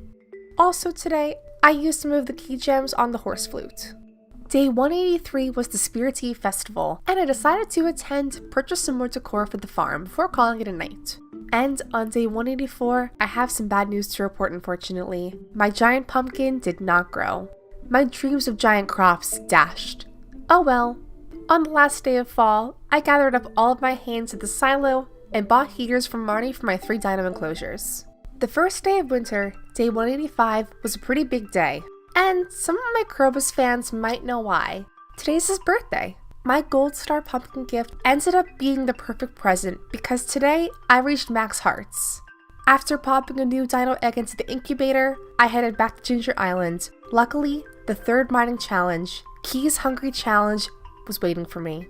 With only a few days left until my next big Skull Cavern run, I decided to focus on grinding iron and gold for more bomb making. Then, on day 187, I took a trip to the desert to exchange bat wings for one very important item. The butterfly hutch? Wait, what? Oh, it's void essence. Oops, my bad. I traded for the void ghost pendant. Krobus and I were officially roommates. Then days 188, 189, and 190 were all spent on preparing for the final Mr. Key challenge. Also on day 189, a new dinosaur hatched and I named this one Yoshi. And on day 190, Krobus moved in. On day 191, the final day to achieve my last mining goal, I set out for Skull Cavern. I decided for this run, since I couldn't heal with food, I would equip the vampire and crab shell rings. And as an added challenge for myself, I would only allow myself 5 staircases. Up until this point, I was feeling pretty confident. I had not died a single time during the second year, so truthfully, I thought this would be a breeze. But how wrong I was about to be, my loyal subscribers. I'm so dead. I'm so fucking dead. I took damage from that? This is like actually so stupid. I'm gonna die. Oh my god! Dead. I'm actually dead. I think I died here.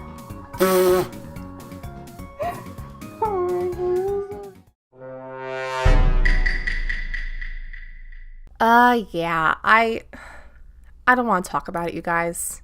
On my second attempt, I allowed myself 5 more staircases and swapped the vampire's ring for a lucky ring. And for an added luck bonus, I also traded this JoJo worker, a rabbit's foot, for a lucky charm. Now, I was ready. So, oh my god, no, I'm dead. I'm actually dead. Oh my god, this is so hard! You know what? Screw it. I can't possibly fail now. If I fail now, I will... She said the thing. If I fail, I will delete my YouTube channel. I don't think you're gonna hold yourself to that. 12 seconds later. No! I tried so hard and got so far. But in the end, it doesn't even matter. I had to fall to lose it all. But in the end, it doesn't even matter. But then, I finally did it, you guys. All my goals achieved, and in record time too. If you don't count all of the restarts.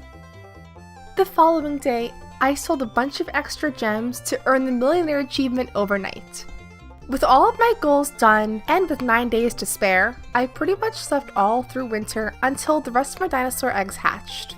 And on day 200 of Stardew Valley, I named my 3 new dinosaurs Gertrude, Sherlock Holmes, and Pistachio. Thank you all for watching today. I super hope you enjoyed part 2, the sequel to my first mining series. I had so much fun doing the filming and editing for this, and I hope you all enjoyed it as well. If you aren't already subscribed, consider doing so. I post content just like this here on my channel, and I have a couple other series in the works that I am so excited for you all to see. Anyway, I'm signing off for now. My name is Sapphire, have a great day, and I will see you all next time. Bye everyone!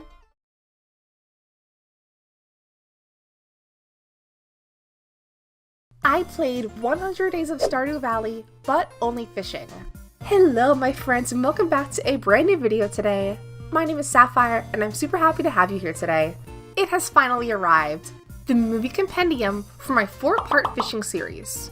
All the action, all the drama, and all of the fish of course, in one long bingeable video.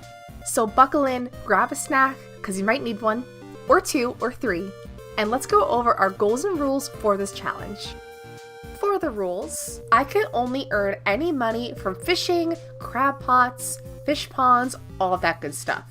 I cannot earn money from farming, from mining, heck, I can't even earn any money selling off items found in treasure chests.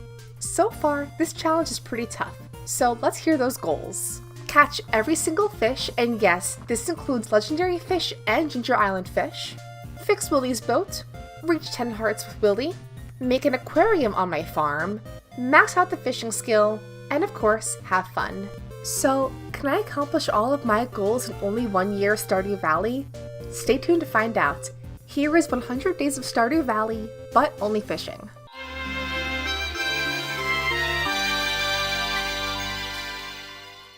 Without my trusty fishing rod on day 1, I pretty much spent the day clearing up my farm and making some chests.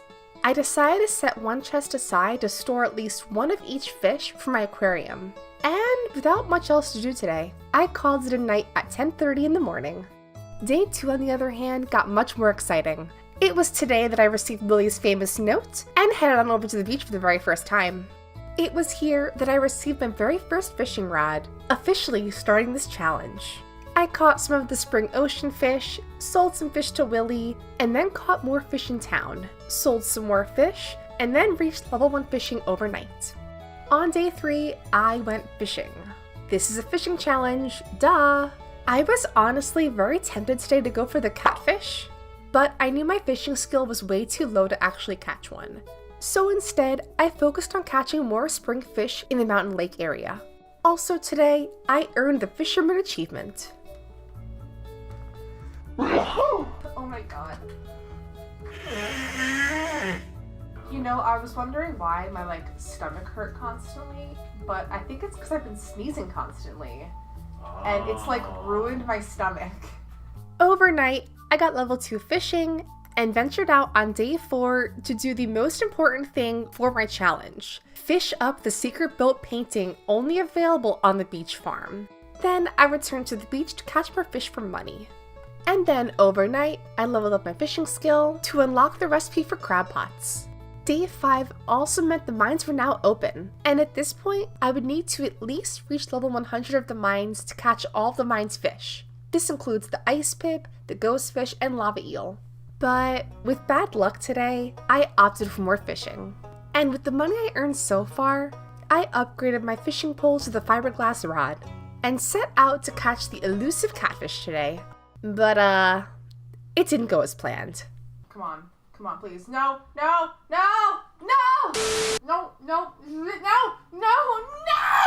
Until finally. Oh my god, please. Oh my god.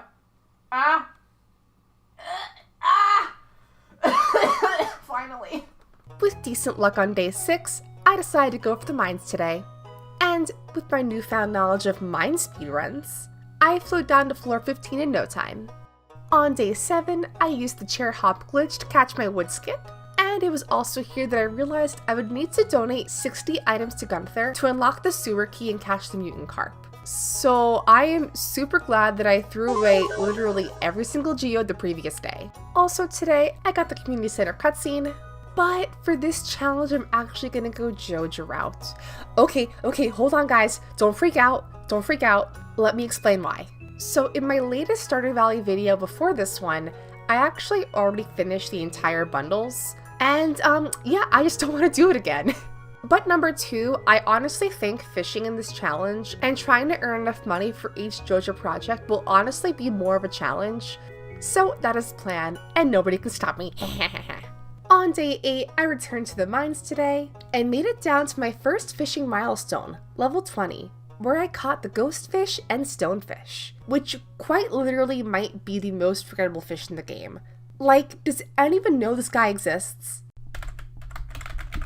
Wait, they're actually real? What? Stonefish are venomous, dangerous, and fatal to human— What? Okay, anyways, overnight, I reached level 5 fishing and chose the fisher profession. With rain on day 9, I did my best to catch as many catfish as possible. They sell for a lot of money in the early game, and they're one of Willie's loved gifts.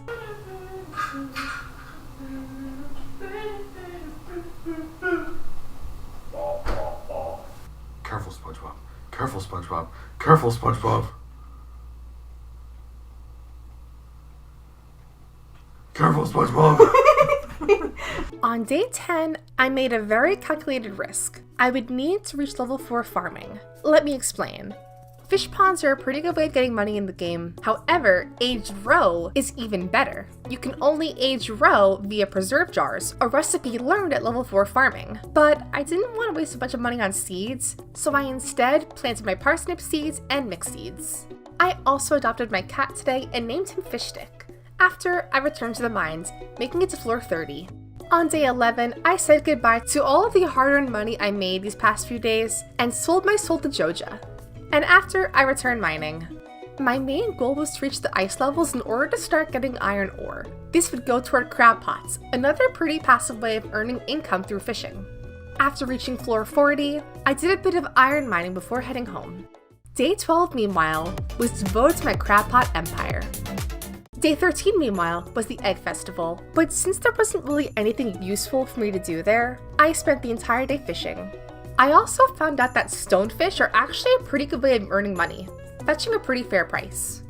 Day 14, meanwhile, was more rain, so I did more catfish hunting to keep earning more and more gold. I will admit, I was getting a little nervous that I wouldn't be able to actually finish off the entire Joja warehouse in time, so I just did my best. I also donated some more artifacts to Gunther today. What's 14 plus 12? 26. Are you sure? 14 plus 12? A basic math problem? Yes, I'm sure. And after a long day of fishing, I unlocked the Old Mariner achievement. The following day, I spent the morning chopping trees, crafting a scarecrow, and going to the mines again.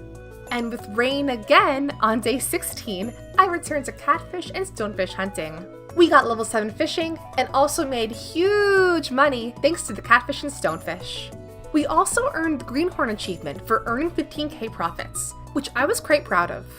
On day 17, I brought more stuff to the museum before heading over to the mines. I still had quite a way to get down to floor 100, so I descended 5 more levels and then did more stonefish fishing. Okay, raise your hands. Who honestly thought the most forgettable fish in this game would end up being the most game-changing for me? On day 18, I did a bit of bug meat farming to get more bait before returning to floor 20 for my favorite activity, fishing up stonefish.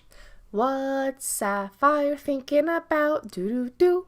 Stonefish. And I caught a lot of stonefish today. So much so that my brain turned on autopilot mode. Uh-oh, I'm gonna die. Oh my god. Oh! Oops. With maximum luck on day 19, I resumed my mining journey today, making it to floor 60. After, I made a pit stop at Joja to purchase my first development project, the minecarts, to unlock fast travel. Then I finished up the day with some good old-fashioned ocean fishing. I also started working on Willie's friendship today, giving him a diamond. Only the best for Willie here. Overnight, the minecarts were repaired, and I also reached level 8 fishing. This unlocked the recipe for worm bins, but to craft one, it required a lot of materials. So, back to the mines today. On day 21, I was visited by our local scientist Demetrius, and I chose bats. Ultimately, either option really didn't matter for this challenge, so I just chose the bats. And day 22 again was more fishing in the floor 20 mines. I eventually switched over to ocean fishing instead, and pulled this up.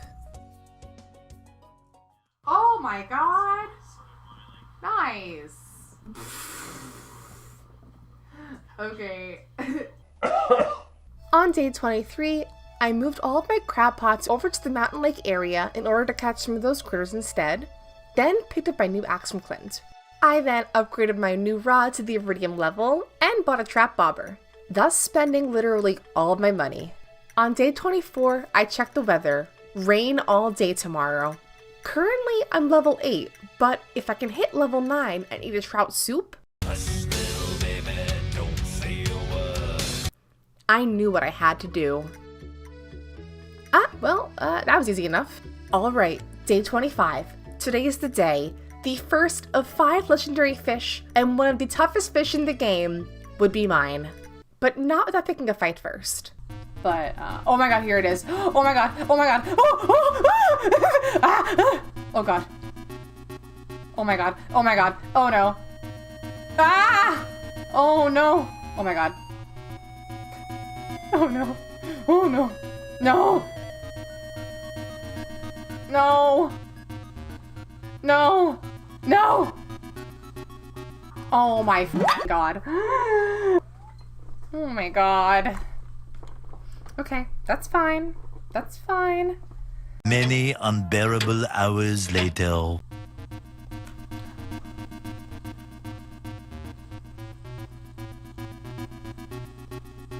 No way. That was so easy. Oh my god. I actually hate this game sometimes. Bruh. That was so easy. Okay, well, I did it. With once again even more rain on day 26, I hung out in good old Pelican Town catching more catfish. And the next day was pretty much the same, but this time with my new bestie, the stonefish. I also brought in new artifacts to the museum today, including a ruby, the dinosaur egg, I'm sorry everyone, the ornamental fan, and the strange doll. To finish off my day, I gave Willie another gift. And on my last day of spring, yeah, I did more fishing, of course. This time the ocean. On to summer we go.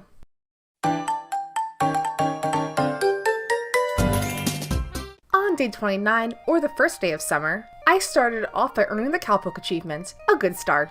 But also quite surprised me because fish don't sell that well in the game. But hey, it's summer now, and I couldn't be more excited to catch some new fishies. But first, I planted up some seeds to hopefully get level 4 farming soon, unlock reserve jars, and make aged roe. It's all part of the plan, you guys. So I stopped by Pierre's to purchase the most cost-effective seeds, and I chose poppies for this, since they're pretty cheap, grow in 7 days, and give 20 farming XP per flower harvested. I also crafted a worm bin, and headed to the ocean to catch some new fish. This included the tuna, the red mullet, and the super cucumber, plus a new artifact. As a quick reminder to everyone who's new, or returning for that matter, I need 60 artifacts to bring to the museum in order to get the sewer key, unlock the sewer, and get a bunch of new fish. Day 30 of summer, I had a priority, catching the hardest fish first, mainly the octopus, and its less scary cousin, the pufferfish. I'll admit, I was quite nervous to catch the octopus only because it is literally one of the hardest fish, besides legendary fish, to catch in the game. And you can source me on this, even the official wiki says so. So why is it so hard, you ask? A good question. Firstly, it's only available from 6 AM to 1 PM, making its time frame very limited. And that's if you actually hook one. This thing's hook rate is about 5%. He takes that 5%. In other words, I was terrified to actually catch this thing. And then, I hooked one. Oh god, here it is. Here it is. Oh no. Please. Please? Oh my god, please. Please. Please. My friends, this struggle went on for several minutes. Literally. Like, 5 minutes, maybe? It was tough, but I was not gonna give up this easily. Please? Oh my god! Yes! Yes! First try! Oh my god. I didn't breathe for that entire time. Coming off the success of that catch, I caught even more new summer fish. This included the rainbow trout, a pike, and dorado. And overnight, I hit level 10 fishing. Consider that goal number 1 accomplished. After bringing more artifacts to the museum, I headed for the mountain lake to catch my next hardest summer fish, the sturgeon. I knew I'd need multiples of this guy to put in fish ponds later for caviar, so I got to work catching as many as I could. On day 32, I chopped more hardwoods to level my foraging skill. Then I went mining. I made it 5 more floors before stopping there for the day, returning to the ocean for more fishing. The following day, I was pretty busy. With a little extra luck, I returned mining firstly, and then headed to Joja to buy my second development project. And lastly, I headed over to Robbins to buy my first fish pond. With very low funds on day 34, I returned to the ocean to boost my funds a bit. It was here that I caught my very first pufferfish, adding it to my catalog of caught cuties. To finish off my day, I gave yet another gift to Willie. On day 35, my first fish pond was ready, so I grabbed my extra sturgeon from the chest and threw him right in. This is your home now, buddy. I hope you like it. Then, it was back once again to the ocean. It was here that I actually caught another octopus, so that was pretty exciting. At this point, I was feeling pretty confident in my fishing skills, so I figured it was no better time than now to catch the next legendary fish, the crimson fish. But first, we'll have to fix that bridge up. Then it's just about waiting. Ah! Ooh! Jump scare! Jump scare! Easy. Easy? Uh-oh. Not easy. Uh-oh. Well. Yeah, like the octopus, I sat with this thing for a very long time, like an absurd amount of time. But finally... Easy. Oh my god, come on! Easy, easy, easy. And just like that, the crimson fish was officially mine. On the first try too, I might add. On day 36, my first batch of poppies were finally ready to harvest, bringing me to a level 3 farming. Just one more level to go until I can finally start making preserve jars. I bought a bunch more seeds from Pierre to finish the job up, then returned to the mountain for more sturgeon hunting. I also cracked open more geodes with Clint, and donated the chewing stick, the trilobite statue, petrified slime, calcite, and whatever this is. With extra luck on day 37, I once again returned to the mines, this time reaching floor 85. And with the rest of my daylight, I did more beach fishing, of course. The next day, I was finally blessed with rain and could finally catch a new fish, the red snapper in the ocean. After easily catching that little guy up, I returned to the secret woods to catch more catfish today. Catfish is one of Willie's loved gifts, and I had a long way to go to max out friendship with him, so I got to work. On day 39, yeah, I wasted my entire day, guys. So originally, I was trying to chop down as many trees as possible to reach level 6 foraging before the next thunderstorm, but that didn't work out exactly. So instead, I searched for a diamond the entire day for my stupid sturgeon pond, since these fish apparently crave diamonds, but I also couldn't find one the entire day. So yeah, let's just go to day 40, which ended up being much better for finding diamonds. Here, just take it. Are you happy now? No? I figured as much. I also did some bug meat farming and visited Clint's today to upgrade my axe. After that, I spent the day in the secret woods catching more catfish, and also caught 4, count 'em 4, hanging baskets. Why? The following day was pretty chill. I pretty much hung out by the ocean catching more fish to earn extra money. And on day 42, I picked up my steel axe and chopped wood for the entire day. Just don't ask. On day 43, meanwhile, I cracked open more geodes with Clint and brought this big site to the museum to earn the treasure trove achievement. I can't talk. I also upgraded my pickaxe with Clint and then did more ocean fishing all day. Overnight, I finally got level 4 farming and made absolute bank. Oh my gosh, that is so much money. The following day, I purchased my third JoJo project, the bridge, but still had a long way to go to unlock the greenhouse and bus. So it was back to fishing for this sailor.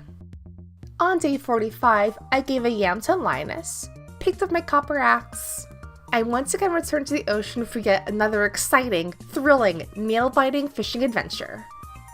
On day 46, I decided to finally hunt the ice pip. And while doing so... Oh my god!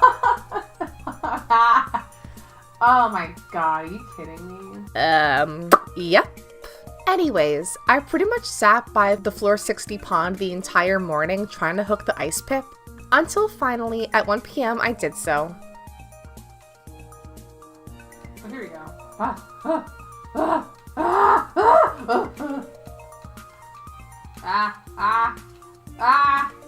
Please. No.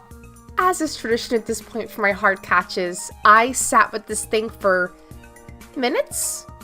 I almost said hours, not hours, but I was not gonna give up. I had a reputation to uphold, you know? They don't call me first cast Sappy for nothing. All joking aside, I finally caught this thing. Woo! There we go. After that harrowing experience, I returned to the ocean, gave Willie a loved gift, and returned fishing. I also bought a bunch of treasure bobbers from Willie, since I still had to bring in a lot of things to the museum to unlock the sewer. With no rain on the horizon and once again bad luck, I checked my artifact spots before heading back to the beach. I live here now. With the best possible luck on day 48, I finally returned to the mines to start working on those last remaining floors. My sturgeon pond also gave me their second list of demands. They want maple syrup? Oh my god. Do I even have a tapper? Oh my god, I can't even make a tapper, can I? Oh wait, I can. I swear, these fish are so high maintenance. But anyways, around 5:30 today, I surpassed floor 100 of the mines, ate my first star drop, and finally unlocked the lava lake where the fearsome lava eel lives. We had rain all day on day 49, but no lightning storms, so unfortunately, I'd still have to wait to get my batteries. So instead, I did some fishing in the secret woods for more catfish. I also brought a yam for Linus, and then donated a dwarf scroll, chipped amphora, bone flute, and dubious disc to the museum. On day 50, halfway through my challenge, I had about half of the gold that I would need to unlock the bus in the desert. So, it was back to the ocean again. You guys know the drill.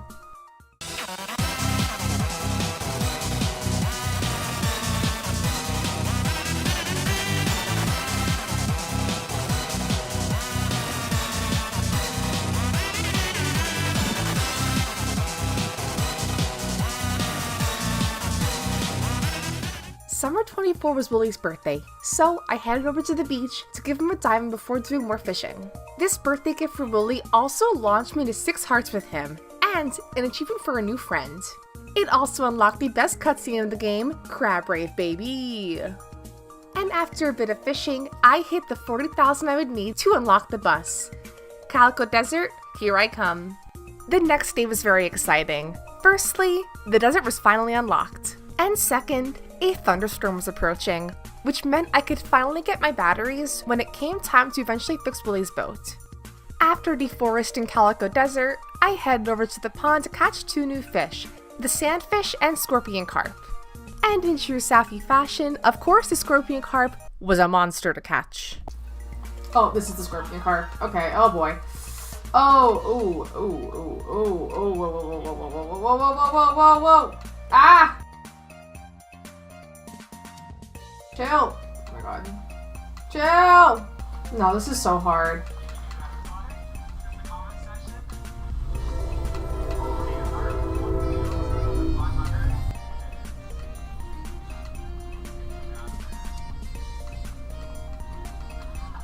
Oh my god! That was so hard! Jeez! Oh my god, I'm sweating!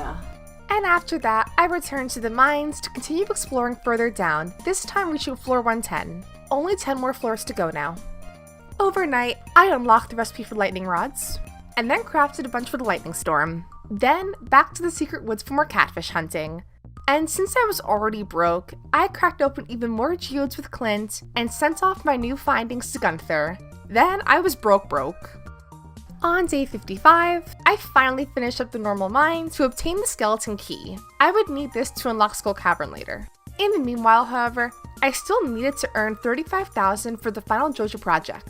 So, I headed back to the ocean for some fishing.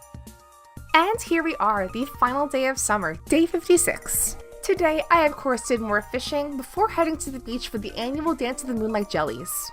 I feel like at this point, attending this festival is pretty much mandatory in all of my runs. I have not missed this festival once. Plus, I bought some really cute decor items here for my aquarium shed. And just like that, the summer is over. On to fall now. My friends, thank you all for tuning into part 2 of this 4-part series. I hope you're enjoying it so far like I am.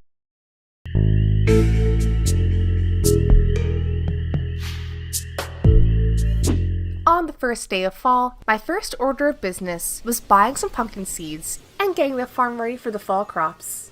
I still had a fair bit of work to do to reach max hearts with Willie, and since one of Willie's love gifts is pumpkins, this worked out perfectly for me. After that, it was time to start catching all of the new fall fish. This included the salmon, tiger trout, sea cucumber, and the albacore. Alright, we got a new Stardew Valley session coming at ya. live in front of a studio audience. Just kidding, there's nobody here except for me and my plushies. Anyways, the following day, I continued doing more work to earn the rest of the gold that I would need to finish off the last George Warehouse project. I also found a prehistoric axe to give to the museum and gave Linus a coconut. Day 58 also marked the first day of me trying to catch the elusive midnight carp, which only appears from a small window to 10 p.m. to 2 a.m. Sadly though, the fish didn't bite today. The following day, I caught more catfish, gave one to Willie, and once again attempted to catch the midnight carp. This time though, I actually hooked and caught one. Oh, I got it! Yay! On day 60, I did more fishing once again today, before taking a break to do more mining on day 61. I really wanted to reach level 6 mining in order to unlock the bomb recipe. So, I spent my day down in the mines until reaching level 6. Despite the bad luck on day 62, I went off to Skull Cavern for the very first time. My main goal today was trying to collect more Omni Geodes to hopefully finish off the 60 required donations for the museum to unlock the sewer. And like most Skull Cavern runs, this one was chaotic. Oops. Oops. Oh god. Oh my god. Oh my god. Ah! Okay, so here's the thing. And honestly, for it being my first time in Skull Cavern in the save file, I was doing pretty good. Until this happened. Oh my god. Oh my god. Oh no. Do I go? I think I go. Do I leave? I go. Yeah, that's it. Okay. The following day was rain, and I was very hopeful for some lightning to collect more batteries for Willie's boat repair. In the meanwhile, however, I cracked open some more geodes from my Skull Cavern run yesterday, and donated the Star Shards, the Thunder Egg, the Dwarf Gadget, Pyrite, and Limestone. And after all was said and done, I counted up all the artifacts, in the hopes that I hit 60 to unlock the sewer. 1, 2, 3, 4, 5, 6, 7, 34, 35, 36, 37, 35, 56. I need 2 more! Ah! I was short by a measly 2 artifacts. My disappointment is immeasurable, and my day is ruined. Despite my annoyance, I pushed forward. I still had some more gold to earn after all. And since today was raining, I did some more catfish fishing in town and earned 4,800 gold. The next day I opened up some mail and found that Mr. Key gave me 10,000 gold for some reason. Okay, thanks man. Hey, I'm not complaining. With this money, I could finally buy the greenhouse upgrade and finally finish off the entire JoJo warehouse. After that, I returned to Skull Cavern to collect more iridium ore that I would need to fix Willie's boat. It was also here that I found the very elusive but very exciting prismatic shard. Haha! Nice. After collecting the rest of the iridium ore I would need, I sacrificed my single prismatic shard to the desert. I'll be honest, I was high-key thinking of just bringing this to the museum, but I knew you guys would never forgive me for doing that. On day 65, I gave gifts to Willie and Linus, and then after that, resumed catfish hunting to earn more money. Even though at this point the warehouse is fully finished, I would still need to earn a lot more money to buy all the decor items for my aquarium. To finish off my day today, I opened more geodes and finally finished off the 60 donated items I would need to unlock the sewer. On days 67 and 68, I didn't record anything. So enjoy these stock images to paint the scene for you. On day 66, I was visited by Gunther. He gave me the rusty key today. Wow, that's so cool. I used the rusty key to open the sewer. It was here that I found Krobus. Hello, Krobus. And after that, I did more fishing. And then on day 67, I got the JoJo Warehouse cutscene, got the vending machine, and did more fishing at the ocean. Alright, are we back? We're good? Oh, thank God. I was getting so sick of looking up Google stock images. On day 68, I got Willie's note, so I grabbed all of my supplies and headed over to the beach. With my super duper preparedness skills, I donated the batteries, the hardwood, and had one extra iridium bar to smelt that I would donate the following day to fully repair Willie's boat. In the meanwhile, however, I did more fishing with my new wild bait that I got from Linus the previous day. On day 69, I finally finished repairing Willie's boat, crossing off goal number 2. Besides that today, I grabbed 3 Omni Geodes from my high-maintenance sturgeon pond, and then did more fishing to earn the 15k gold I would need to build the first shed for my aquarium. Day 70 was pretty huge. First off, I cleared some farm space to build my aquarium shed. And second, it was Ginger Island time, baby! Let's go! Ginger Island, here we go! All of those new fish. All of those new fishing spots. I was so excited, you guys. And upon arrival, before even setting foot on the sand, yeah, I did some fishing, of course. Nobody at this point should be shocked. After catching some fish and some golden walnuts, I met Leo. But since I forgot basically all of my tools, I found the last golden walnut via fishing and headed home. The following day, I did some more golden walnut hunting, unlocked East Island, did even more hunting, unlocked the Birdie Fetch quest, and then realized it was pointless since I couldn't even do it until year 2 when Kent comes back. I mean, that is just so annoying. Day 72 was the Stardew Valley Fair, and I didn't really want to go, but I had no choice. I couldn't go to the beach today, so I grabbed all of my fish instead and headed on over to the fair. Now, as some of my most loyal subscribers might remember, I did this challenge previously with mining. And in the mining challenge, I got a measly 3rd place, despite showing off my best gems. Was history doomed to repeat itself? I sure thought so, but instead, I got 2nd place somehow. I don't know what happened, but I'll take it. With the coins earned from 2nd place, I bought more decor for my aquarium shed. On day 73, my shed was built. I did a quick stop at Robin's to buy a few more decor pieces before heading back to Ginger Island.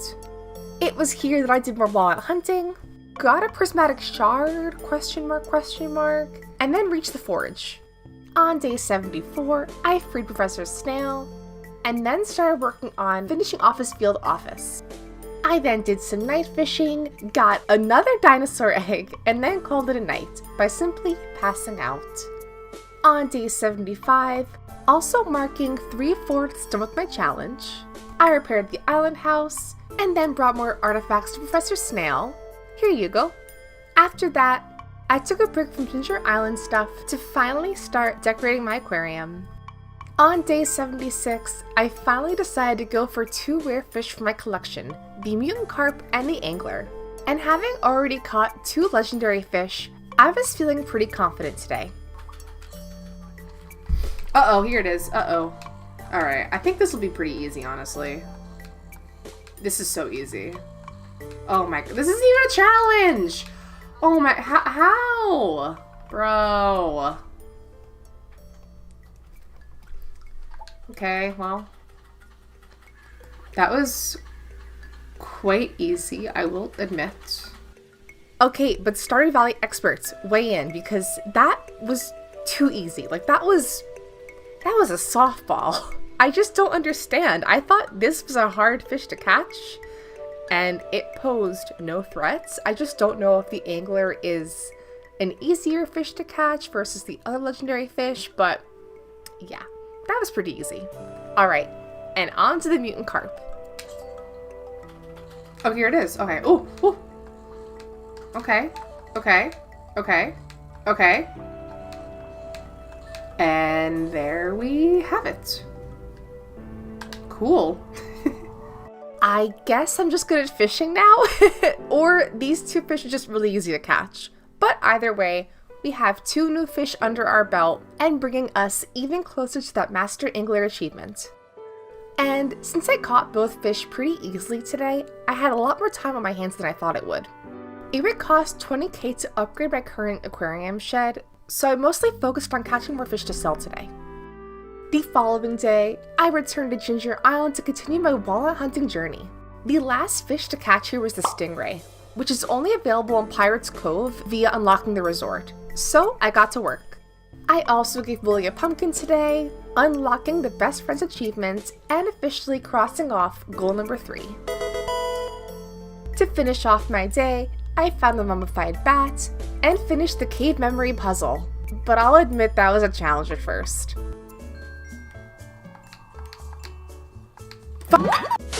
Is it blue? I'm so bad at this. Oh my god, I actually am so bad at this. I am so bad at this. Many unbearable hours later. Oh, thank god it's over.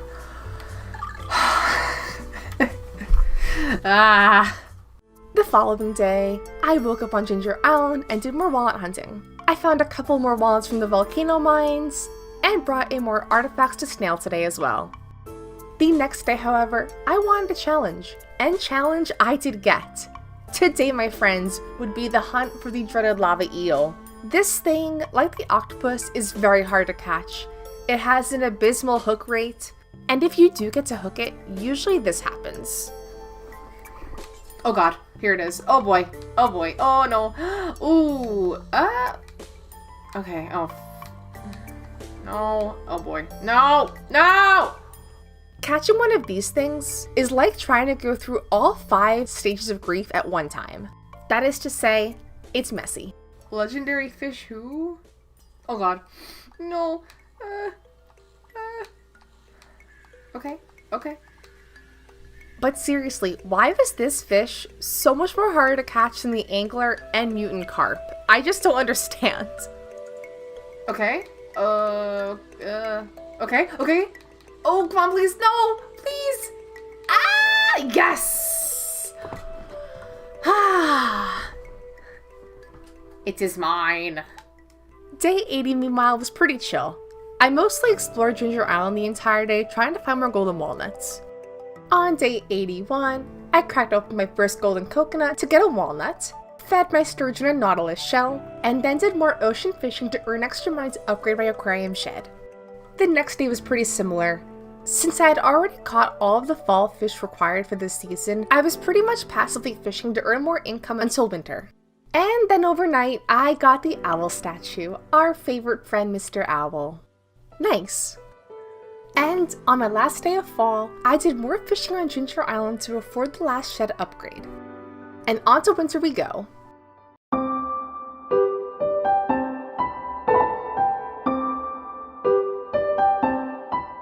Oh my gosh, you guys, we are in the final stretch now. We have only a handful of fish to catch in this last season, so let's get into it. On day 85, and my first day of winter, I did my usual Ginger Island rounds looking for golden coconuts and artifact spots before heading to Pelican Town again to return to a winter wonderland. I had a number of new winter fish to catch, including the lingcod and the perch. I also found 2 new walnuts today, putting me even closer to unlocking the resort and catching the stingray at Pirates Cove. On day 86, I gathered up the resources that I would need to upgrade my shed before realizing I made a huge mistake. There are a few phrases in a Stardew Valley player's career that scared them as much as these words. Out to aerobics class. Oh no, she's not here. Oh my god. Yeah, so Robin wasn't here today, which meant I could not upgrade the shed. But luckily for you guys, I am a skilled, smart gamer girl, and if you guys didn't know this, you can't actually buy stuff from Robin's on Tuesdays. If you catch her at the right moment, you can access her entire catalog and purchase building upgrades. So the big shed is unlocked today.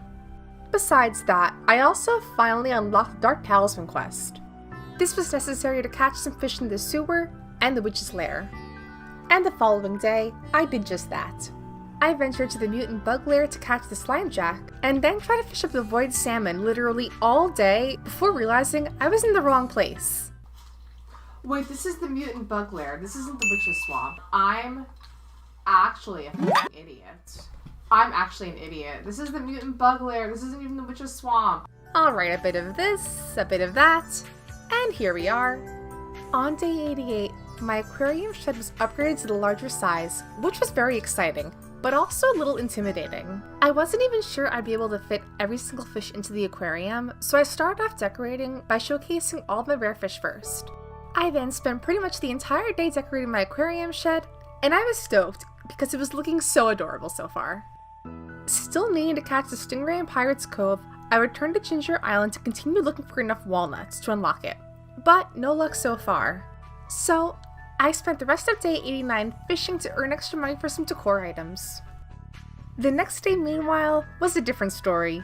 I luckily found the last 2 walnuts in the volcano mines, successfully unlocking the resort and Pirate's Cove.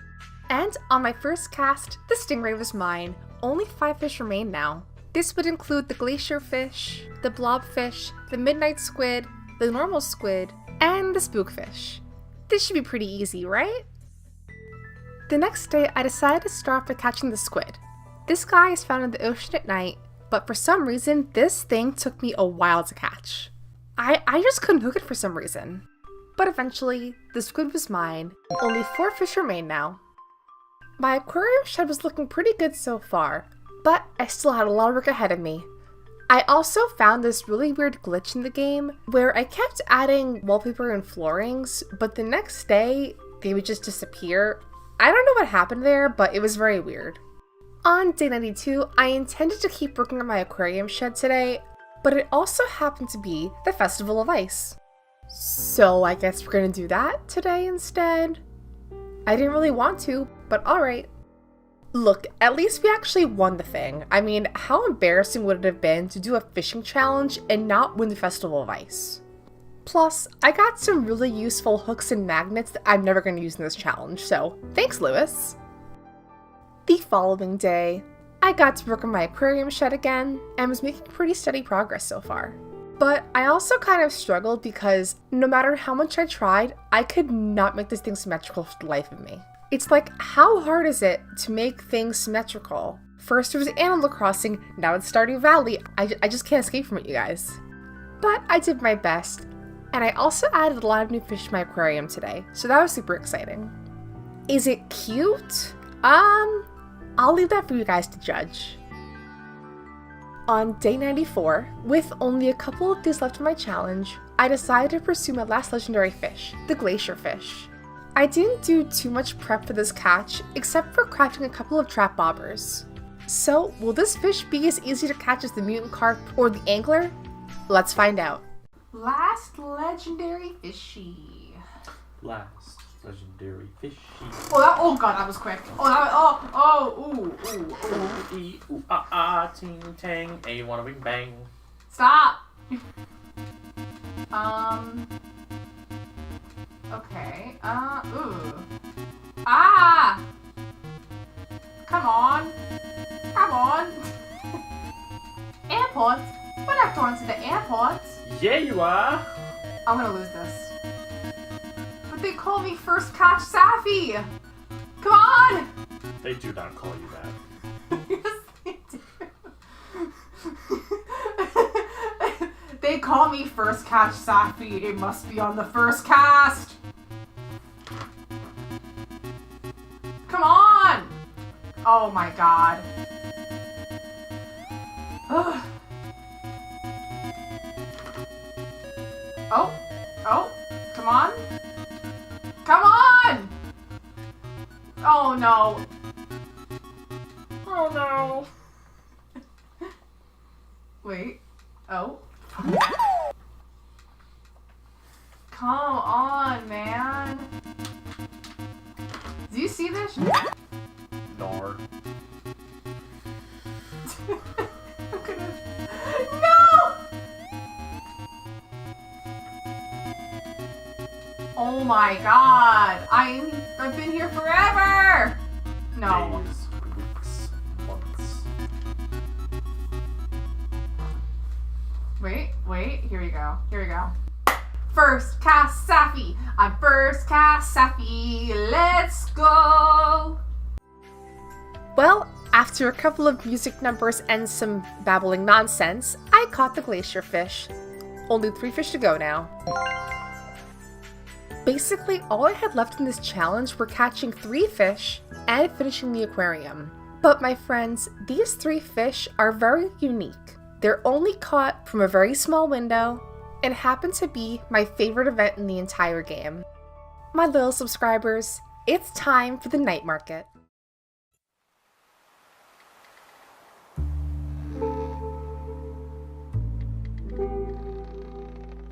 And so, I slept through days 95, 96, 97, 98, and 99. Wow, we are cutting this close, huh? To wake up to the first day of the night market. If luck was on my side, by the end of today, I would have caught every single fish. I had a bit of time to kill before the events would start actually though, so I did some good old-fashioned ocean fishing until the night market started. I still wanted to earn a little bit more money to buy any remaining items for my aquarium shed. But then the clock struck 5 p.m. and I sprinted for the submarine as fast as I could. Every second counted down there. I have a question. I don't understand how submarines work. How can we be under the water and this opens, but the water doesn't come splooshing out and drowning everyone inside? So, first of all, you're not that far underwater. But it's still under the water. Right. You're right. So, I'll use diving bells as an example. Or actually, you can do this by taking a cup and having like a bowl of water, flip the cup upside down and push the cup into the water. The air stays in the cup. Now what happens is the water applies pressure to the outside of the cup and it makes the inside have more pressure. So if you go too deep, that air pressure can be dangerous.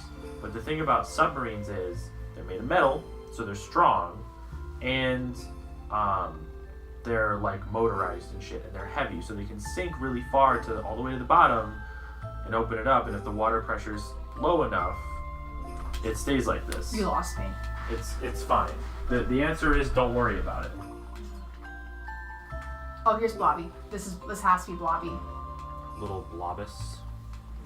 Alright, this is the last fish. This is it. And then it's over.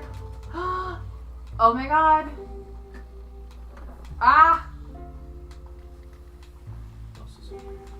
This is it. Oh, you dying. This is it. This is it. Yay! I did it! I caught every single fishy! Every single fishy for my bookie boo. Oh my gosh, I did it! Yay! I was on cloud 9. I had caught every single fish in Stardew Valley in just about 100 days. And although the real challenge is officially over, I still had one more day to finish. And on my final day of Stardew Valley, I finished my aquarium shed. As expected, I couldn't actually fit every single fish that I caught in Stardew Valley into my aquarium shed, but I made sure to add my favorites. Apologies in advance to those that like the sardine, the anchovies, the shad. To finish off my aquarium, I added a couple more windows, the boat painting, and added in all of the fish that I caught during the night market. Placed down this Joja vending machine for any patrons who want a quick drink during their aquarium tour. Added this blue rug that I stole from my house.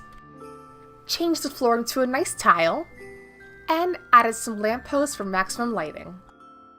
And there you have it, my aquarium shed is finally done, and I thought it looked pretty cute in the end. I think it especially looks really cool at night, just seeing everything glowing and just looking so pretty. And my only regret is not including every single fish. But I tried at least.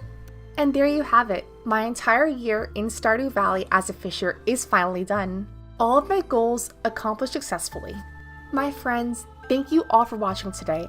I super hope you enjoyed the series. This was so much fun to put together and I had a blast doing it. So thank you all for watching and for your support. If you aren't already subscribed, feel free to. I'd love to have you here. And with that being said, me and my fish friends are signing off. I will see you all in the next video. Bye everyone!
Is it possible to beat Stardew Valley as a barista? Hello my friends, my name is Sapphire, and today I played 100 Days of Stardew Valley as a barista. We got coffee, we got tea, we got little pastries, we got it all here. So place your Starbucks mobile order, and let's get into the rules. As Pelican Town's one and only barista, I am putting limits on what I can sell. And this includes coffee products, tea products, and certain cooked food items like pastries, cookies, and cakes. Lastly, I can also sell honey. And with that out of the way, here are my goals for this challenge. Of course, build from the ground up my own coffee house, grow the most beautiful bee garden, finish the community center, try and cook as many recipes as possible, and the biggest goal of all, make $1 million. Or gold. With that out of the way, one last piece of housekeeping, I am playing a modded Stardew Valley save file to make this experience more fun for both you and me. The bulk of my mods mostly cover aesthetic and content changes, but I also downloaded a mod that lets me grow coffee in fall as well. I'll have every single mod linked down below for your leisure. So sit back, grab your pumpkin spice latte, and let's jump into 100 days of Stardew Valley as a barista. Alright, day 1, let's get into it. Our journey, of course, starts on the character customization screen, and for this playthrough, I decided to name my character Faye, since it seemed like a really cute name for a barista owning her own coffee shop in the forest. I also chose this cat and the forest farm layout, and then we were off. And quite frankly, I was terrified by this run. I feel like when starting a new Stardew Valley save file, it's obviously super important to make as much money as possible. But with my run, actually getting that money was a different story. How would I get coffee beans? Could I actually befriend Caroline and get tea leaves? Do cookies sell for any money? These were the burning questions in my soul, but I swallowed those fears and got to work regardless. The first steps on the new farm will be getting level 3 farming and foraging as soon as possible to start crafting bee houses, since honey would be a pretty reliable source of income for the game early on. So after checking out some of the new modded recipes I could make, I planted my parsnips and chopped a bunch of wood. And after running out of energy at basically 10 in the morning, I made a stop at the Star Drop Saloon. And you guys, there were tons of new recipes, like a lot. Oh my god. Oh god, this is so overwhelming. I didn't even know where to start. But I next headed to Pierre's, check out his seed selection, and you guessed it, you guys, it was so many different seeds. Like, so much. I don't play a lot of modded Stardew Valley, so this was my first big experience with the modded side of things, and oh my gosh, how do you guys do it? I was honestly so scared of wasting any of my precious gold, I didn't even know what to buy. So I instead bought wheat flour to make toast. I had no idea if this was even profitable in the game, but there was only one way to find out. Whoa! 725? Okay, that's the new hack apparently. With this new discovery, I only had one choice. I bought all of Pierre's wheat flour and made as much toast as humanly possible. I also chopped trees to get level 2 foraging, met Willy, got the fishing rod, gave Caroline her first gift to increase friendship, and made bank overnight with my toast. Business bros absolutely hate her. On day 3, meanwhile, the horrifying thought struck me that I would need to get level 8 farming to unlock the kegs. I don't know how I would do it, but I'd have to, unfortunately. So, with my toast money from overnight, I invested in all of the spring seeds to help me reach level 8 as soon as possible. I also chopped more trees today and started laying out a tree farm for syrups. Day 4 was the first farming disaster. I've already suffered enough, really? I have already suffered through enough. But at least today I bought some cauliflower seeds to make up for it. The next day was my very first parsnip harvest, and although I couldn't sell any parsnips, these would be great fuel for mining and farming. I also adopted a cat named Java, reached level 1 farming, bought more seeds from Pierre, unlocked the mines, and started my descent to the ice levels, since such sprites have a small % chance of dropping coffee beans. On day 6, I crafted a bunch of scarecrows and spent the morning watering all of my cauliflower seeds. And then, with my toast money, I decided to do something a little bold. Order a coupe. Let's face it, you guys, any proper cafe will have tons of egg breakfast products. So this was basically a necessity. Afterward, I bought a couple recipes from Gus, and some of the weirder seeds from Pierre. Genuinely, I have no idea what fowl seeds or rabbit vine seeds do, so I guess we'll find out together. With rain and good luck on day 7, I journeyed back to the mines to try and reach level 40 ASAP. I ended up hitting floor 20, bought some more recipes from Gus, and then called it a night. On day 8, I gave a gift to Carolyn, planted some potatoes, and sold more toast. I also chopped trees today to reach level 3 foraging, unlocking tappers. On day 9, I received a note from Lewis for a brown sugar recipe. And side note here, but look how adorable this note is. Modded stuff goes hard. And speaking of birds, my coop was now built, and I could purchase some chickens. Except Marnie wasn't working today, as per usual. So instead, I crafted some tappers to get tree syrup. I would need oak resins for kegs, and maple syrup for bee houses. On day 10, I bought 2 chickens from Marnie and named them Benedict and Omelette. This is a coffee run after all, so all breakfast food names will be used in this playthrough. Afterward, I returned mining today, making it 5 more floors down. And the following day, I expanded my toast empire, selling 100 toasts, earning me, oh my god, 14,000 gold? What the heck? Also today, I went mining again, reaching floor 30. On day 12, Demetrius stopped by the farm, and for this run, I chose bats. Also today, my rabbit vine also grew, producing me rabbit. Is this... Oh! A gamey cut from a rabbit? That's so gross. Day 13 was the Egg Festival, and the place where I would finally invest all of my toast earnings into. Strawberry seeds. These little suckers gave a whopping 90 XP per harvested, so I kinda went overboard and bought 50 of them. I have so much to water. It's such, oh my god. Start watering! Start watering! I've been working on the railroad just to pass the time away. Can't you hear? Dinah, won't you blow? Dinah, won't you blow? Dinah, won't you blow your horn? Day 14, meanwhile, was very exciting. I was blessed with rain today, so I didn't have to water my bajillion crops. Thank you, Yoba. I also reached level 2 farming, and my chickens produced their very first eggs. And with the eggs, I cooked a fried egg and a croissant. I also bought a coffee bean from Traveling Cart Lady. A bit overpriced, but a girl's gotta do what a girl's gotta do to get her coffee. I also bought a silo from Robin and reached 2 hearts with Caroline, unlocking her tea room and the tea sapling recipe. And the following day, I learned the art of tea brewing from Caroline and made it 5 more floors down in the mines. Day 16 was a great day for farming. I harvested 30 cauliflowers today, launching me to level 3 farming. Also today, Caroline gave me the tea sapling recipe, and I planted a bunch. To finish off my day, I cooked pound cake, pancakes, and hash browns. On day 17, I had my next big cauliflower harvest. Oh, is it ready? Oh, we're gonna have big cauliflower today, lads. Big cauliflower day, lads. And after watering my strawberries, I reached floor 40 of the mines and could now focus on collecting iron ore for bee houses.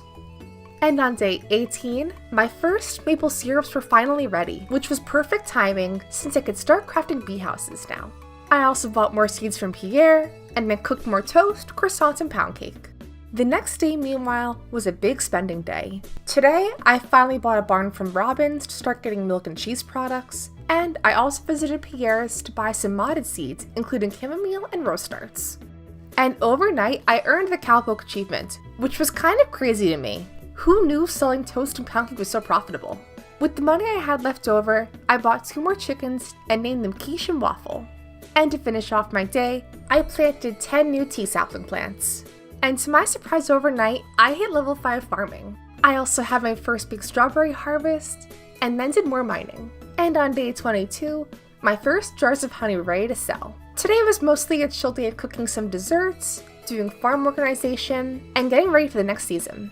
The following day 2 was pretty chill. I once again reinvested in the toast economy, since I had a couple of big purchases to make before spring ended. Unfortunately for me, the flower dance was the next day on the 24th, and since all of the shops were closed, I watered my crops and headed to the mines to collect more iron ore. I also harvested a bunch of crops today, which got me level 6 farming. Only 2 more levels to go for those sweet, sweet kegs. After my second strawberry harvest on day 25, I made the ultimate decision to purchase my JoJo membership. For challenges like this, I honestly really prefer doing the JoJo run only because I feel like it's more interesting to see how I can earn money in these ways. So on day 26, I bought 2 cows named Toast and Cheese. On day 27, I crafted more bee houses, planted more coffee, and upgraded my axe with Clint. And on the last day of spring, I hit level 7 farming, which meant only 1 more level to get kegs. In celebration, I bought a bunch of new recipes today, including a Star Troops pumpkin spice latte from Robin and a bunch of tea from Gus. I also bought 2 more cows from Marnie and named them Biscotti and Cookie. And to finish off spring, I brewed my first cups of chamomile tea, which sold for $2.75 gold per cup. Not too shabby. Anyway, let's head over to summer now. On the first day of summer, I bought a bunch of seeds, planted and watered those, and started arranging the literal cutest bee garden ever.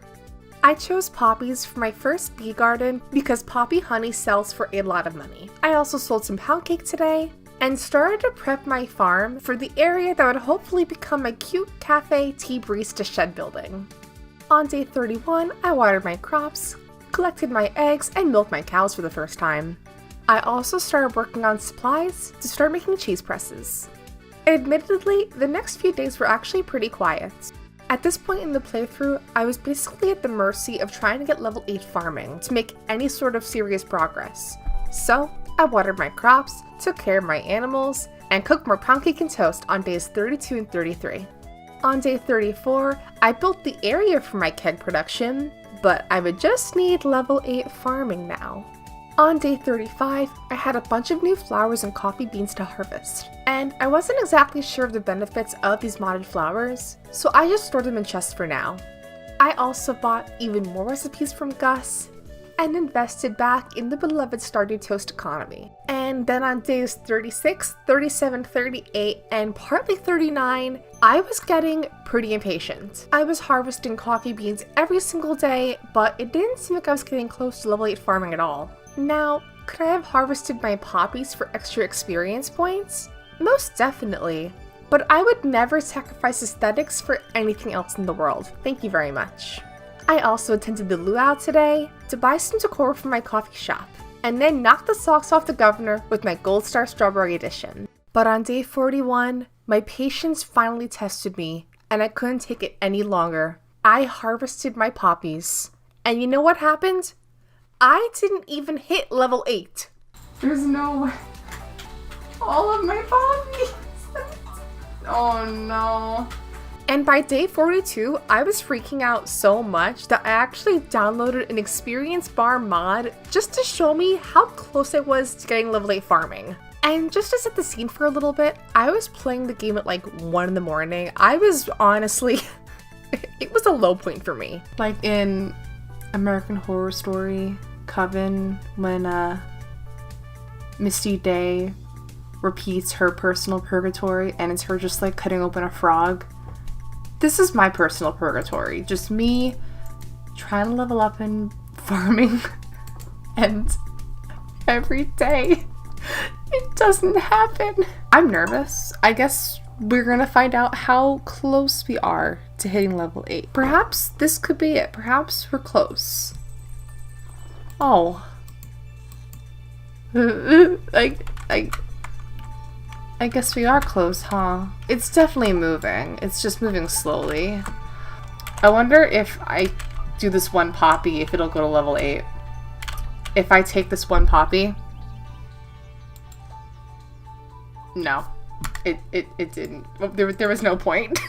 But day 42 didn't end there. There were a couple more surprises in store for Farmer Faye.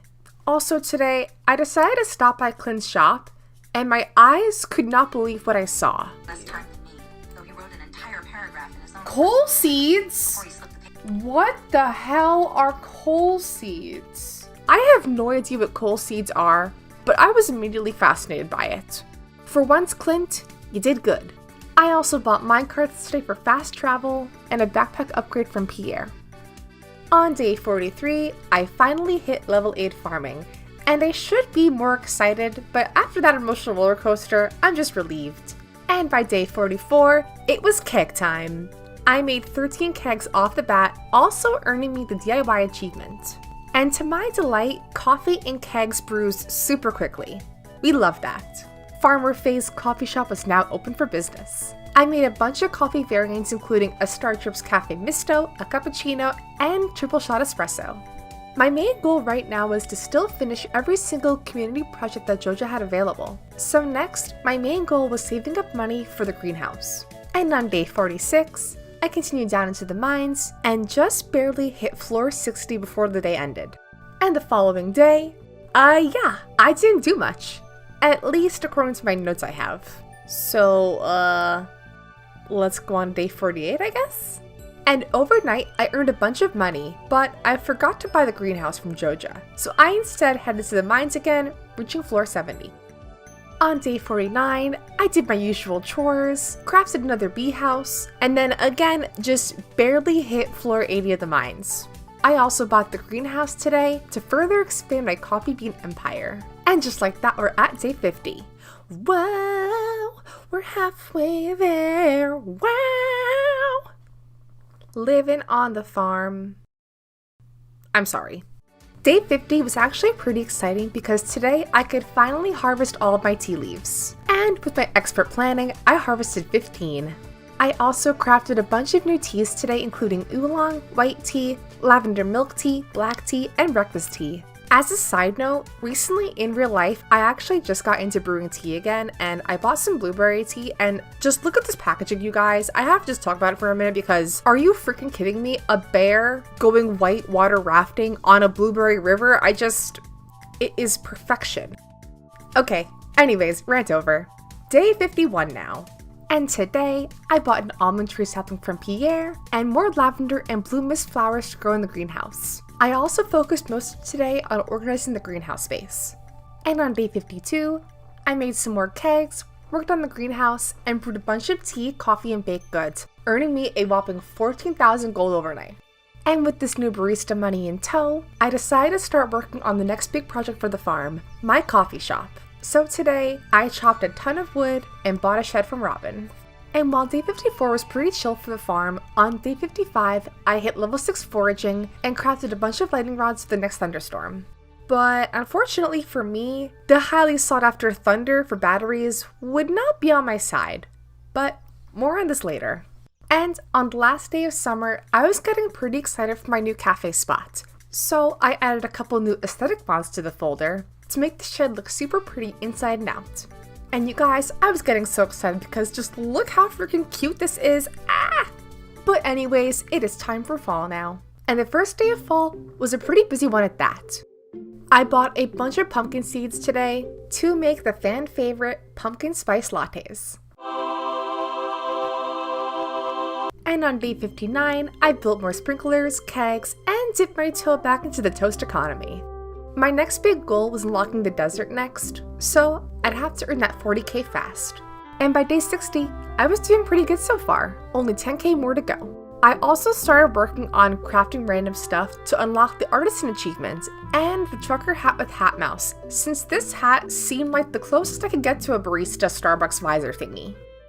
And on day 61, my greenhouse plants produced the biggest harvest of my playthrough so far, almost 100 beans. Besides that, I reached floor 100 of the mines, earning me my very first star drop.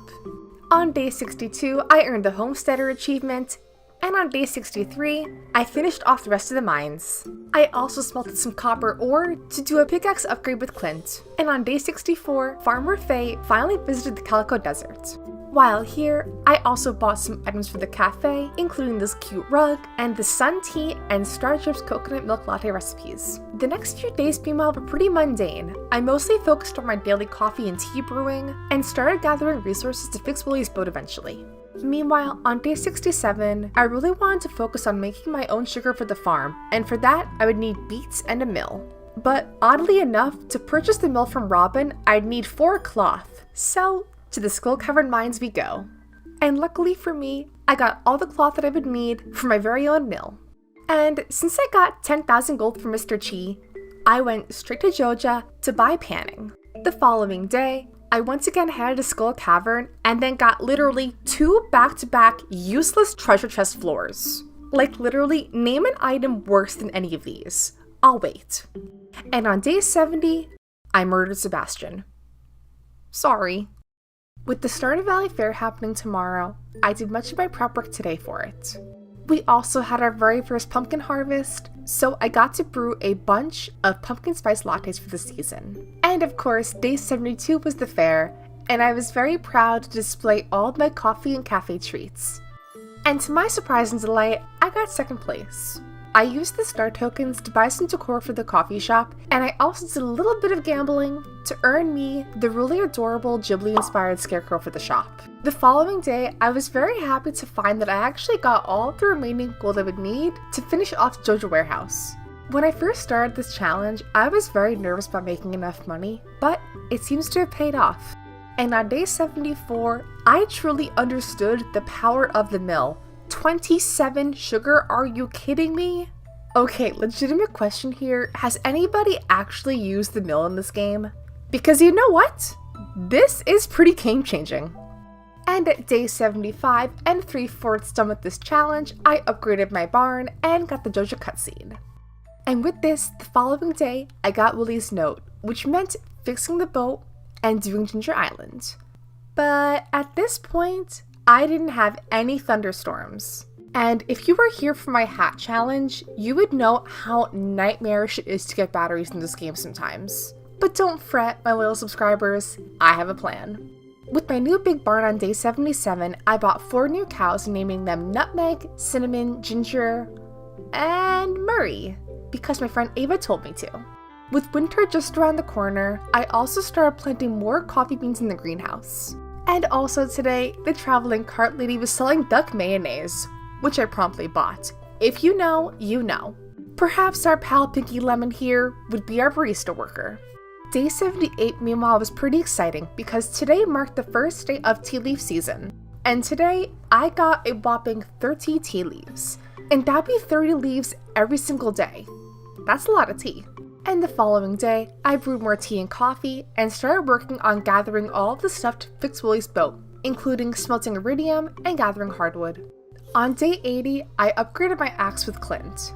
It also rained today, but no lightning, which was super unlucky for me. I then continued brewing coffee and tea on days 81 and 82, and day 83 was the Spirit Tea Festival, which meant only one more day tomorrow to get lightning and thunder. It was now or never. But unfortunately, the rain gods did not bless me.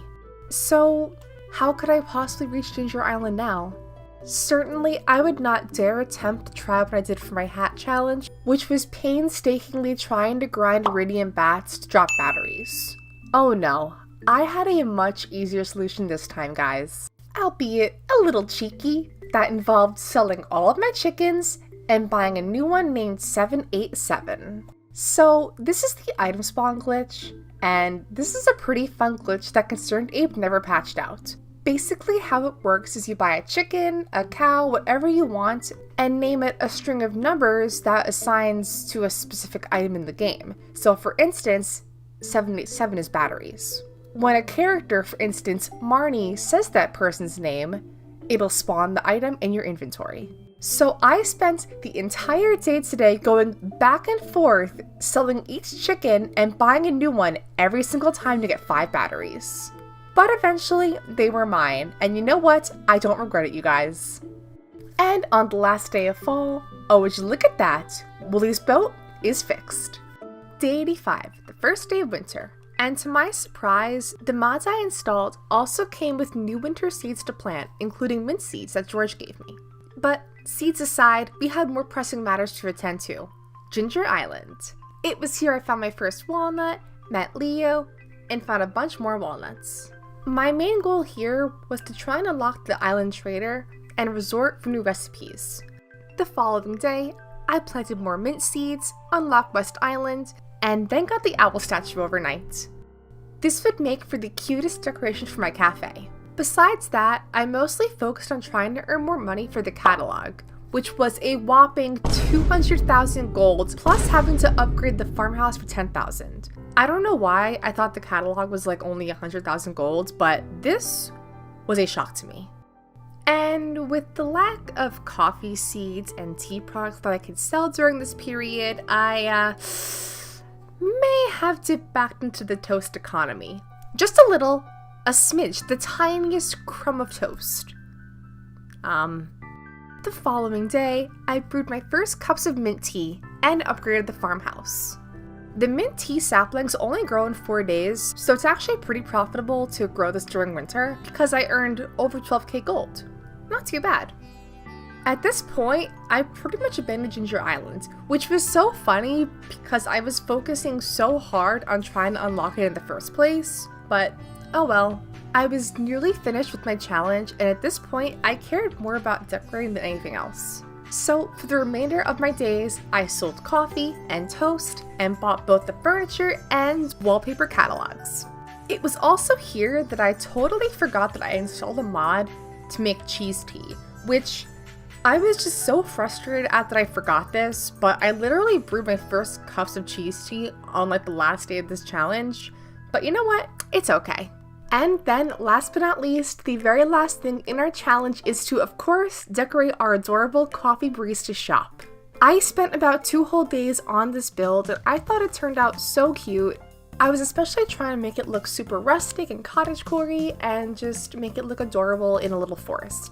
I also decorated the outside as well as the inside just to give more room for my customers. And honestly, it's been a hot minute since I even did any kind of building on this channel, since Animal Crossing days really, and this was just so fun to experiment with aesthetics and decorating and stuff again, and I honestly wish Concerned Ape had a mode in Stardew Valley where you could do like a creative mode and just have access to the catalog immediately. Wouldn't that be so cool, you guys? But besides that, that will actually do it for the challenge. Again, I love how this cafe turned out. Having the mod to make the outside of the shed look so pretty just really is the cherry on top for this. Again, thank you all for watching. I really hope you enjoyed today's 100 Days video. My name is Sapphire. I'm super happy to have you here today, and if you want to stay up to date on all of my future videos, feel free to subscribe. I'd love to have you here.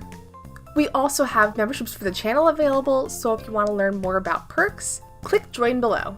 But again, that will do it. I will see you all next time. Have a great day, and bye friends!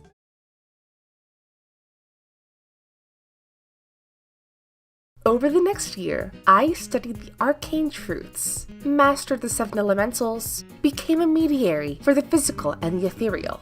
This is my year in Stardew Valley using magic. Hello my friends, and welcome back to a brand new 100 Days series. I am super excited for this one today because we are using a lot of magical mods, and so let's get into those super quickly. The bulk of this year's gameplay will be devoted to learning the big 3, the Magical Crops mod, the Wildflower Fairy Garden mod, and the Alchemist Apothecary Magic Makeup mod. Yeah, it's a mouthful. All 3 of these mods have dozens, if not hundreds of items, recipes, and quests to explore, so this playthrough will be a brand new experience for both you and me. Additionally, I added a bunch of graphics mods, including the Wayback Pelican Town mod, to give Pelican Town a more rustic, old-fashioned look, and also added the Amy's Victorian buildings for the farmhouse, which is just a bunch of adorable Victorian-style buildings for the farm. Since most of the content is pretty new to both me and you guys, I'm not putting any hard goals or rules on me except for one, finishing an entire Remixed Bundles Community Center. Since I haven't done this before actually, so now's a good time to do it. So with all of that out of the way, let's play 1 year of Stardew Valley using magic.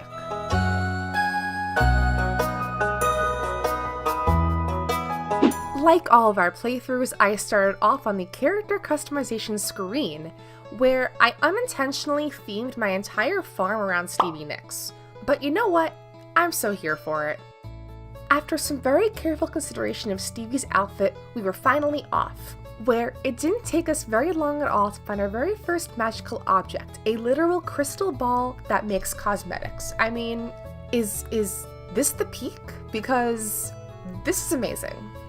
Anyways, after planting parsnips and making chests, I visited Pierre's to check out his new modded seed selection, which did not disappoint. And yes, I did buy the fairy puffball seeds because of course I did. I mean, come on guys. Duh. I also bought one of each regular spring seed for good measure too. And to finish off my first day in Stardew Valley, I said hi to some villagers and did foraging in the valley for some new modded items including this meadow buttercup and honeycomb. On day 2, I got the fishing rod from Willy and pretty much just did fishing until I got all tired and tucked out. Day 3 was a very good day. I again did more fishing and also unlocked the fisherman achievement today. But then my power went out and I had to redo literally the entire day. Is this a bad omen? I kind of feel like it is. Anyways, the following day, I finished meeting all the Pelican Town villagers and again did more foraging around the valley for any new modded items I could find. Like most of my Haystaff playthroughs, usually day 5 is pretty exciting, but today I was extra excited for day 5, my friends. Since this time I'm doing a remix bundles for the community center, I had no idea what to expect, so I was extra excited today. I also adopted my cat and named him Merlin, and then just had to admire how cool the Adventurers Guild looked with the new modded aesthetic changes. Whoa, look how cool the Adventurers Guild looks. This looks so cool.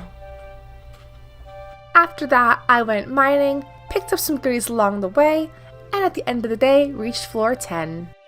Understandably so, I was way excited for day 6 when I could finally meet Rasmodius and explore the remix bundles. And after a brief visit by the wizard, it was finally time.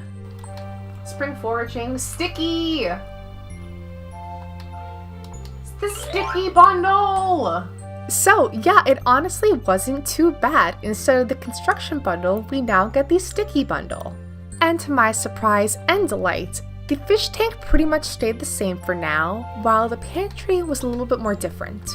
Brewer's bundle, oh boy, oh boy. Animal bundle, that's the same. Fall crops, summer. Oh, we got a rare crops bundle, that's fun. Again, not too bad, but for the most part, just pretty exciting and fun. Especially that brewer's bundle. Day 7 was a big donation day. I brought a crab, cave carrot, sardine, sunfish, bullhead, carp, and mussel all to different bundles, and then gifted Caroline a daffodil to start working on friendship with her for the brewer bundle. Oh my god, Caroline, get the f out of your room! Are you gonna be in there all day? God! On day 8, I decided I simply needed more magic in my game, so I also downloaded and added Simply Called Magic, which now introduces an entire magic system with mana into the game. But to unlock it, we'd have to hit 3 hearts with Rasmodius. In the meanwhile, however, I returned to the mines again, making it down to floor 30 today. I also got the magnet ring today as a Remix Mines reward, which just felt like an incredibly cruel joke after the ring challenge. The following day, I gave a gift to Caroline and did more ocean fishing, and to my delight, I got 2 super stacked treasure chests with not only 1 artifact, but 2. And the ancient seed I got is just what I needed for the rare crops bundle.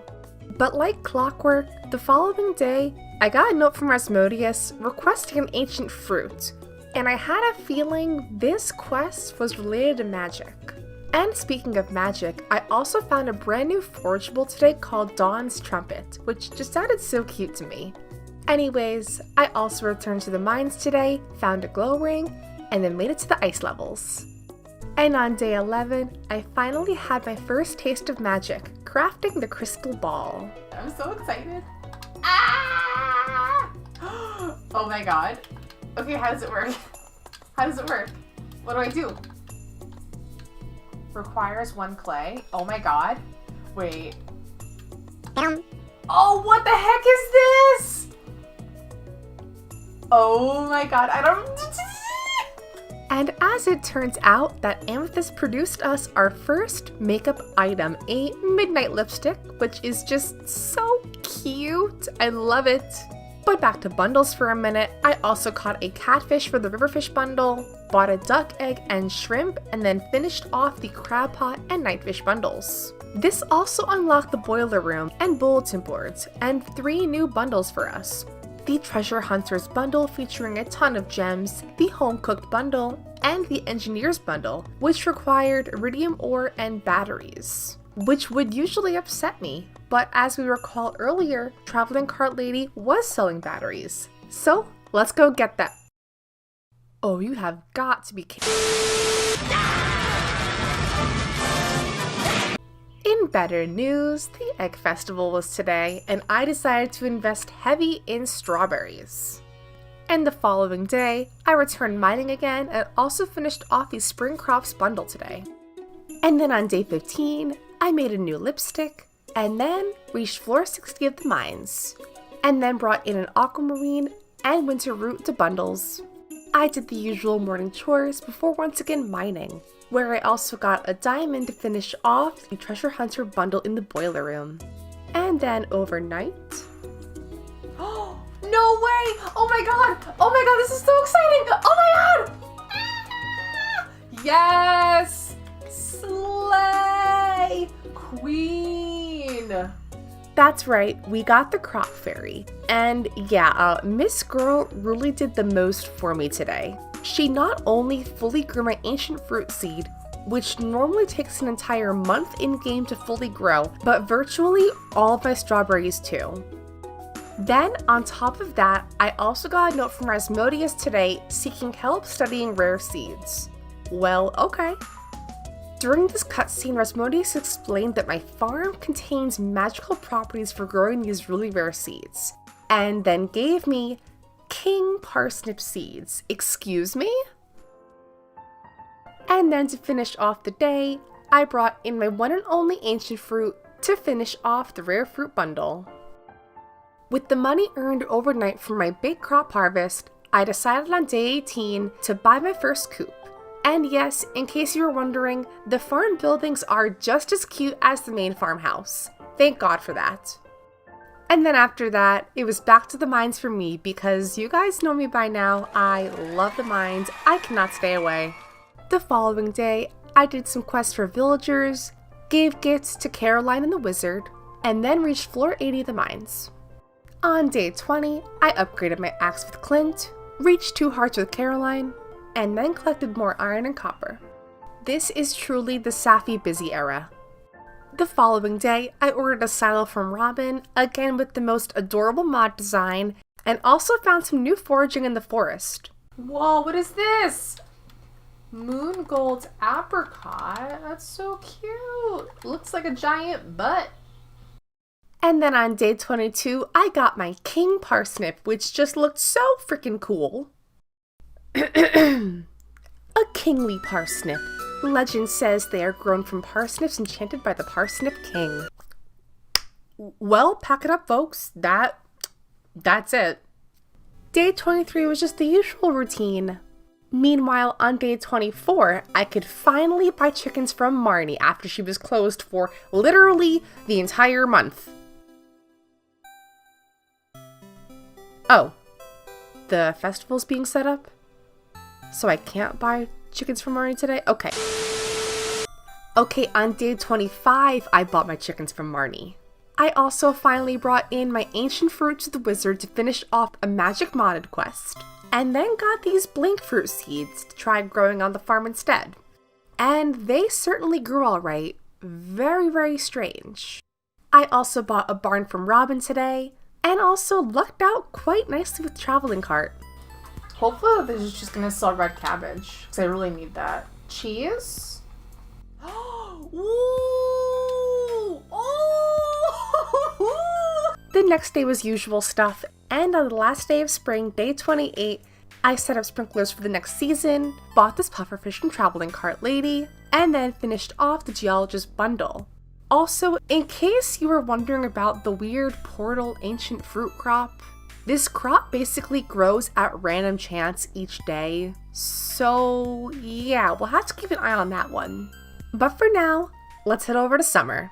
And off the bat, you guys, it is just wackadoodle time. I open a letter and get dice seeds. Excuse me, what? I have no idea what these are, but we'll plant them anyway.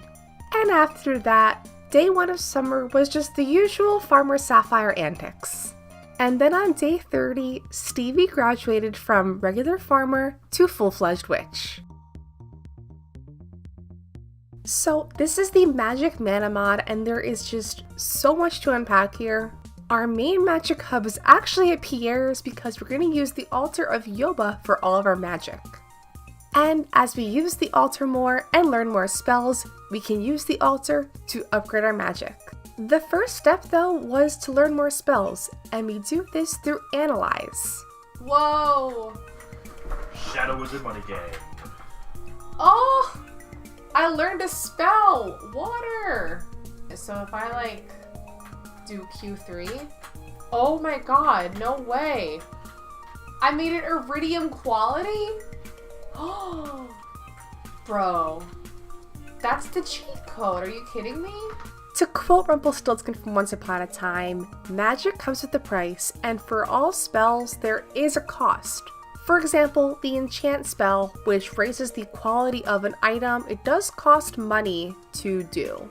Other spells, meanwhile, will eat up your mana bar, and some even require an item to perform. So, very exciting stuff coming up, but still a lot to learn. On day 31, I bought 3 cows and caught ocean fish for the bundles. The following day, meanwhile, I donated 10 eggs, fiddlehead fern, and a wood skip bundles before heading mining. On day 33, I finally finished off the sticky bundle, bought some very exciting items from Traveling Cart Lady, and then got my very first star drop. With the best possible luck on day 34, I headed again to the mines today. And also lucky for me, I got a pomegranate from the Bat Cave, saving me a whole lot of time growing a tree for the Enchanter bundle. Oh, freebie! Oh my god, please. 2 more. Oh! 1 more. Oh! Yup, I also finished off the mines today. Then the following day, I discovered a new spell that would change my life forever. Teleportation. What? Oh my god, there's no way. That is so insanely cool. Wait, so like, what?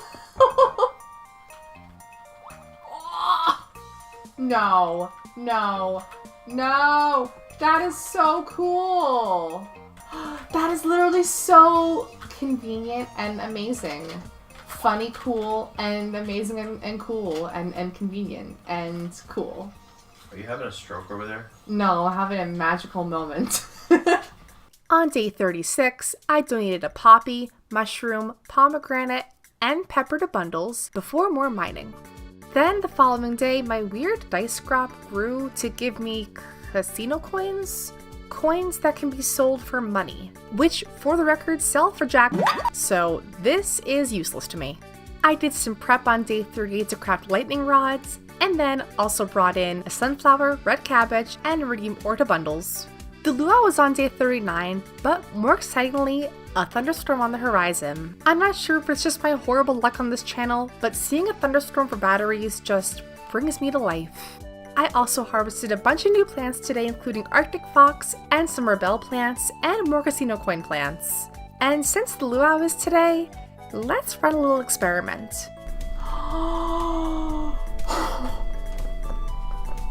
Bro, I'd love this game sometime. There's no way. There's no way. Are you joking me?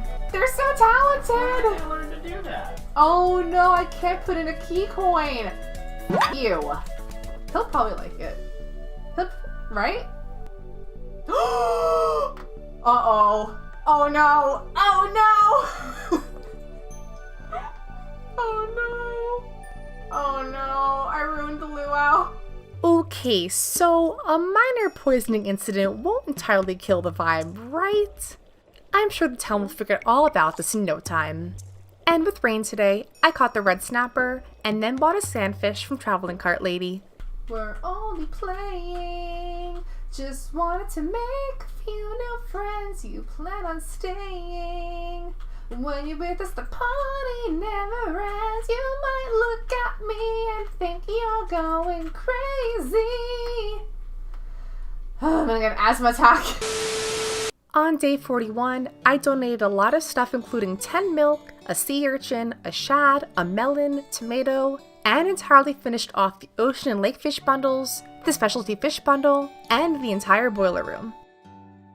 And then on day 42, I finished off the summer crops bundle, purchased 2 vault bundles, and upgraded the coop. Then the following day, I did some more coal and gold farming, and also did more magic training today. This magic missile spell was honestly super fun. And then overnight, reached level 2 magic.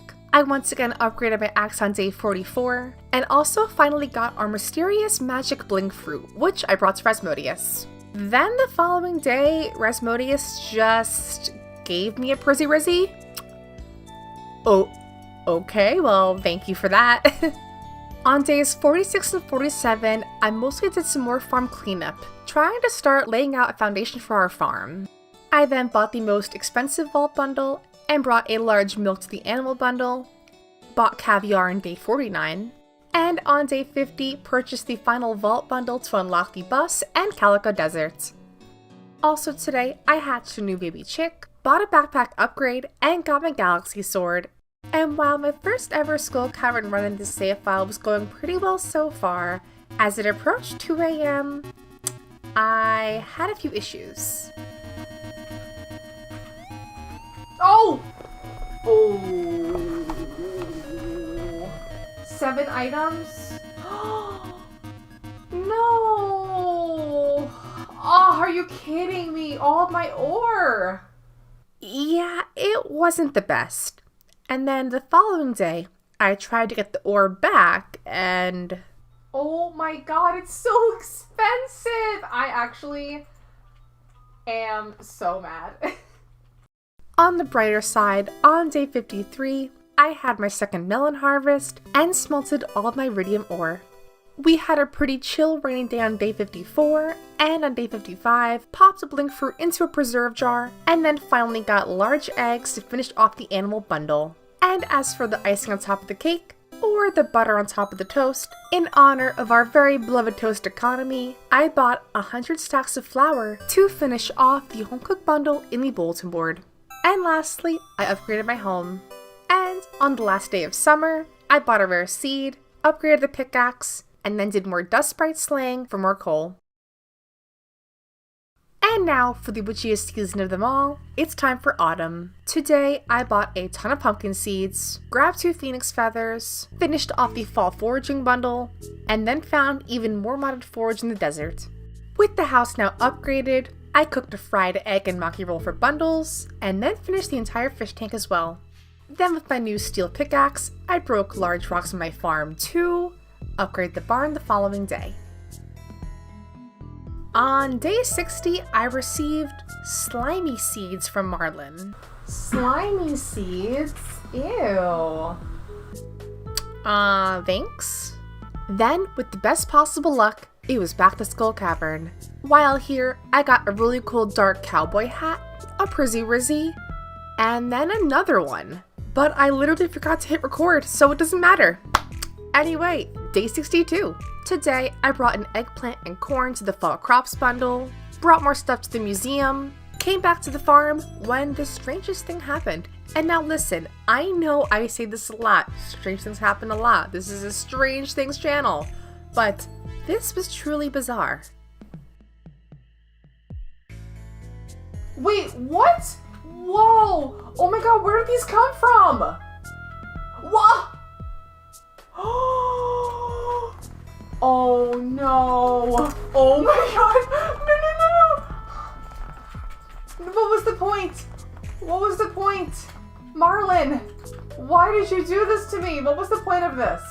Oh my god. Okay, anyways, on day 63, I finished the dye bundle, and then harvested more wood and stone to upgrade the barn to the final version. Day 64 was pretty low-key, And the following day, I bought a pig. Never mind. The following day, I bought a pig thanks to Marnie's delay. I also received some very weird seeds from Asmodeus called sunset seeds, and bought the final coop upgrade. Strangely enough, on day 67, my sunset seeds moved to the left. I guess they are accurate to their description. I also bought a grass recipe start so my animals don't starve in winter, did more magic training, and hit level 8 farming. Which meant on day 68, I could finally start working on some really important bundles, including the brewer's bundle.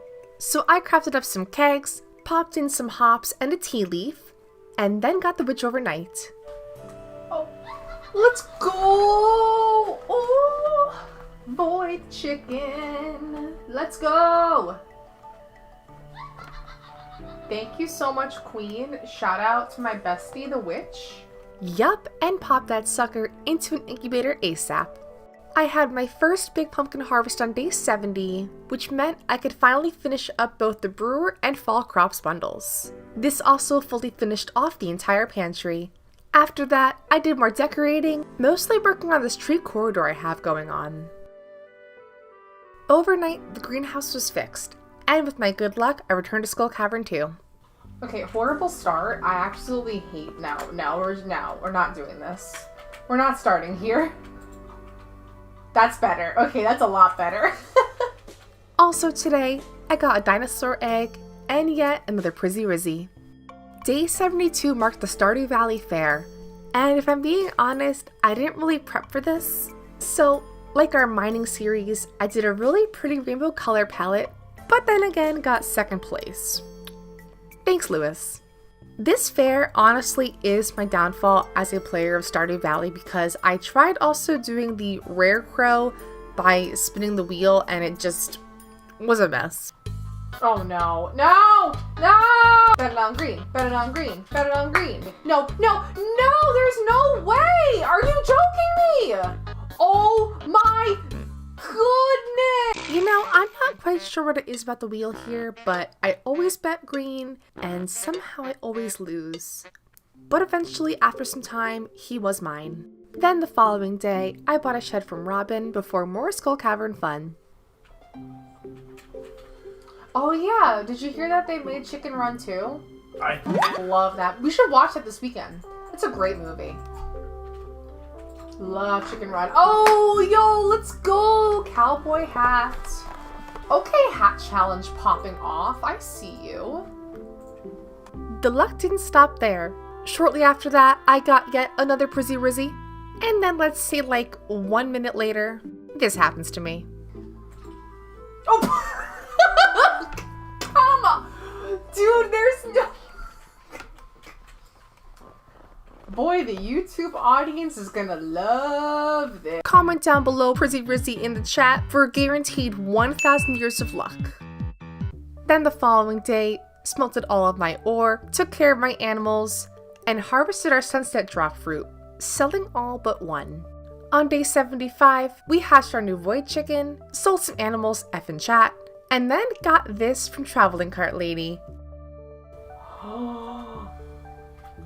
Oh, yo, there's no way. And just like that, finished off the Enchanter's bundle. And with my new shed also built, I started moving in all of my magic related items from my apothecary shop. On day 76, I crafted more crystal balls for the apothecary shop, and did some good old-fashioned Sprite slaying. My pig also produced its very first truffle today, finishing off the entire chef bundle. This also meant the final 2 bundles to finish off were the research and winter forage bundles. Besides finishing the community center, my other big goal this year was having a fully decorated farm, so I definitely wanted to try purchasing both the wallpaper and furniture catalogs. The following day, I crafted more sprinklers and bought pumpkin seeds to start working on the greenhouse space. I also ordered this well from Robin for more farm decor, and then used magic to water all of my crops because why would I ever use a watering can ever again when I have magic? Then on day 79, I did some prep for my horse stable, and on day 80, I bought it. I also used this chance to move my shed to its new permanent location on the right side of my farm. On day 81, my sweet gem berry fully grew, so I brought it over to Master Cannoli for a star drop. I also brought in 3 more artifacts to the museum, and at this point needed only 3 more to unlock the sewer and Krobus. On day 82, I got my horse and named him Maximus, and then again did more farm decorating. Day 83 meanwhile marked the Spirits Eve festival, and I have been waiting for this day for one item in particular, the golden pumpkin, in order to tailor the witch's hat. Now I was finally a full-fledged witch. And just in time too for the start of winter, and hopefully finishing off those 2 bundles. Unfortunately, I didn't find a Nautilus shell today, but I did get my snow yam to finish off the entire crafts room. Overnight, the bridge to the quarry was fixed, but again, no Nautilus shell. I also realized I probably couldn't afford the furniture catalog from Robin, so I instead hoarded all the furniture. I also attempted to try and sort my mess of an inventory for any semblance of theme. It did not work. But hey, day 87, I found the Nautilus shell and fully restored the community center. The following day, I received the Stardew Hero trophy and also absolutely murdered Morris. Sorry about that. With my big goal out of the way, it was time to get decorating. For my apothecary shop, I really wanted to have makeup items on display, and so I sought out very specific items to make makeup out of. This included basalt to make Mars lip gloss, crocus to make a misty perfume, and then grabbed coral and urchin for some eyeshadow palettes. Then on day 89, I collected hardwood to fix Willie's boat, and then did more Skull Cavern mining. I also bought this cute blue bonnet from Maximus, and it wouldn't be a proper Hey Saffron without getting yet another Prizzy Rizzy along the way. The following day, I sorted my inventory, chopped more hardwood, and learned more spells. I decided to use the guide provided by the mod developer, and to my surprise, there were a lot of spells you could learn. For example, casting the Analyze spell on a ladder in the mines would unlock the Descending spell, which, as it sounds, would allow you to descend the mines. I also unlocked spells for Blood Mana, Haste, which increases movement speed, a Shockwave spell, and Photosynthesis, which will grow crops to the next stage if you sacrifice Prismatic Shard. These spells were just super creative, and I was just so in love with this. On top of it all, I received more seeds from the wizard containing balance seeds. I once again had a big pumpkin harvest on day 91 before fixing up Willie's boat. I also practiced magic more, but was mostly curious about the Shockwave and Descend spells. Oh my god, there's no way! You guys, there's no way! I mean, it's definitely eating up the mana bar, but like, bro, that's actually insane. That's actually, but then here's the thing. I have blood mana. Catalyst your life, so I can just die. I can just use up my health to regain my mana. Oh, okay, gotta be careful. I wonder what Mr. Key would say about this. He wouldn't be happy, probably. He'd be like, skipping out, huh? Skipping out on the levels, huh? Oh my god. I cannot make this up if I tried. Anyways, overnight, Willie's boat was repaired. But before Ginger Island, I cracked open more geodes. When my plans were dashed by the dreaded Festival of Ice. Probably the most hated festival in Stardew Valley, if I'm being honest. I just hate this festival so much with a passion. Anyways, with some time to burn, I instead focused on the Dark Talisman quest, which required me to retrieve Rasmodius' stolen ink from his ex-wife, the witch. Wow, what a sentence that was. The following day, I unlocked the sewer, and then boarded Willie's boat for the first time for Ginger Island. And look, I'll be the first to admit I did use some magic to get some walnuts, but I mean, tell me you guys wouldn't do the exact same thing if you had teleportation. No, it's so funny. It's so funny, you guys. Come on. No, this is the best. Tell me you wouldn't do this if you could. I then met Krobus, and to my delight was selling a bunch of new saplings, which I bought today. All was well in the valley, until overnight I got this. Wait a minute. Did I get the meteor? There's a spell for the meteor! Oh my god, wait a minute. Where did it land? I learned a new spell meteor! Oh my goodness! That's actually so crazy! Oh my god. I gotta check this spell out. Yes, my friends, the meteor in fact unlocks magic, and this spell was just so cool.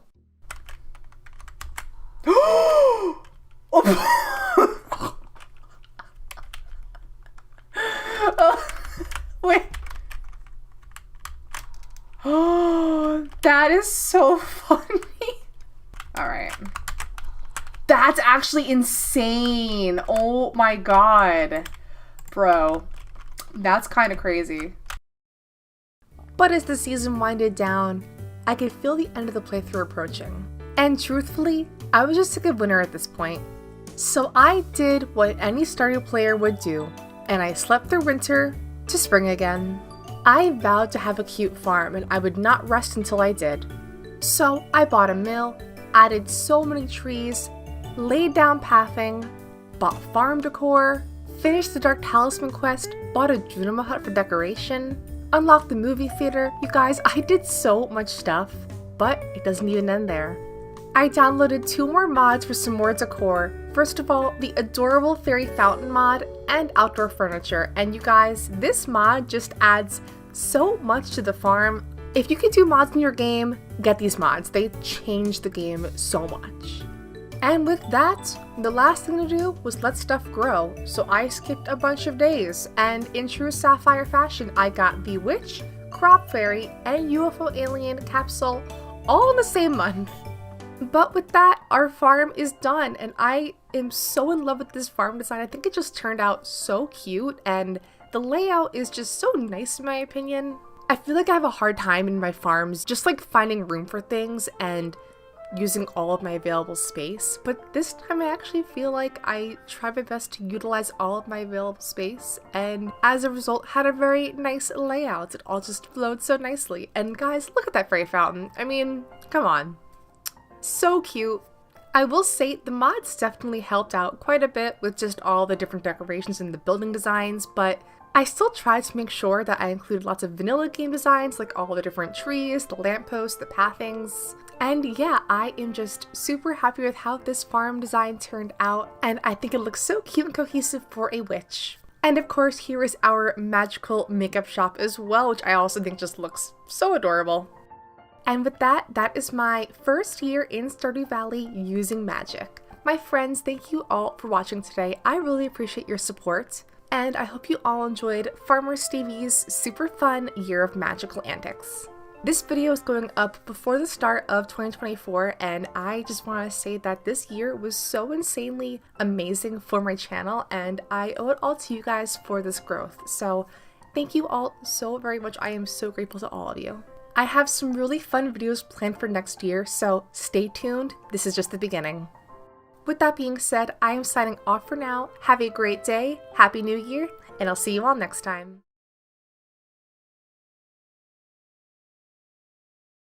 Welcome to the world of Pokemon.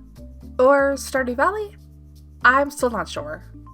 Yes, that's right, I played 100 Days of Stardew Valley as a Pokemon trainer. Hello my friends, and welcome back to a brand new 100 Days series, and I am so excited for this one today.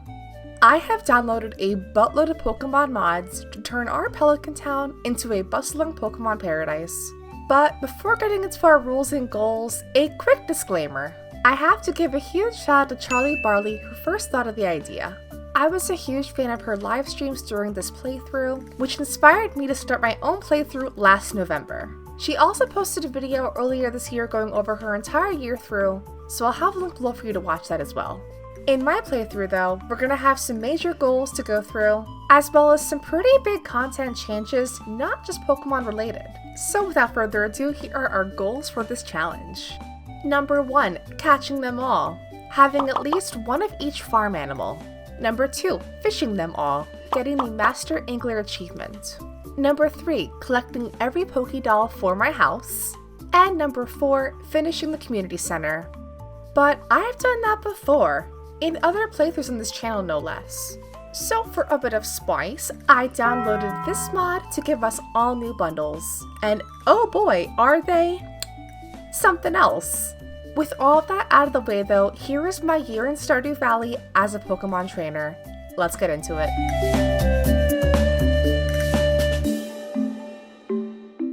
Like all of our playthroughs, we started out by customizing our Pokemon trainer. I of course named my character Sapphire, which, a small piece of Hey Saph lore, I picked the name Sapphire for my internet name because of the Gen 3 games. That's right folks, we have been fans since day one. Anyways, I picked the forest farm layout, named my farm Little Root, and headed out on our brand new journey. And since this is technically an expanded playthrough, I had a lot of exploring to do. And a fun fact about me, I have never actually played expanded before. And by the looks of the NPC menu, we had a lot of characters to meet. But first, we found our first bits of Pokemon paraphernalia. Oh, our first Pokemon!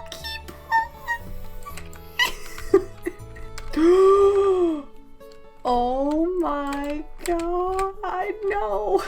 No way. Ah! So cute! Oh my god, it's so cute! Since I was most excited to buy animals from Marnie, Pokemon from Marnie, I needed to make money and quick. So I bought some kale seeds, like all of 2 seeds, planted those up, and then met some new expanded characters, Andy and Sophia.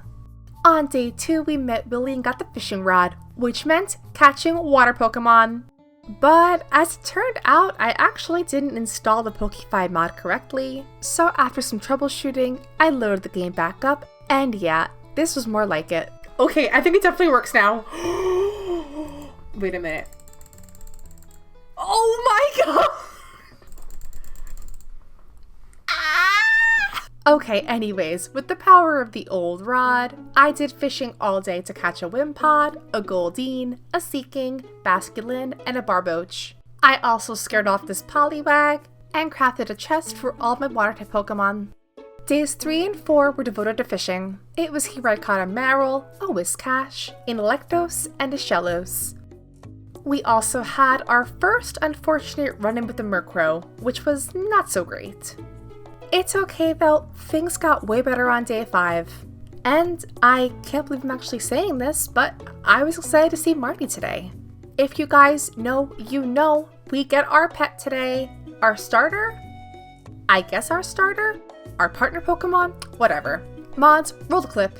Oh my god, that's so cool!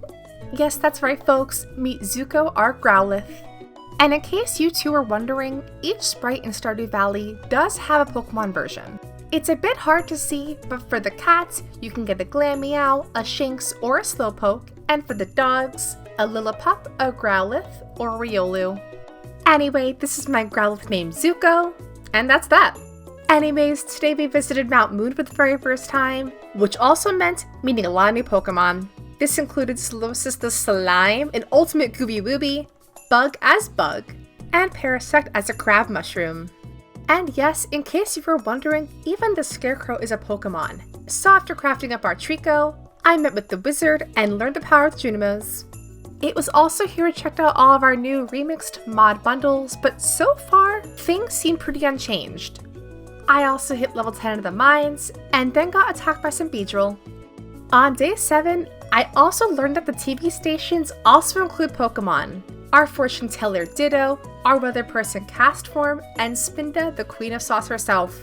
Amazing! I then bought more kale seeds, spotted a wild Bulbasaur, and then did more exploring in the expanded Stardew Valley universe.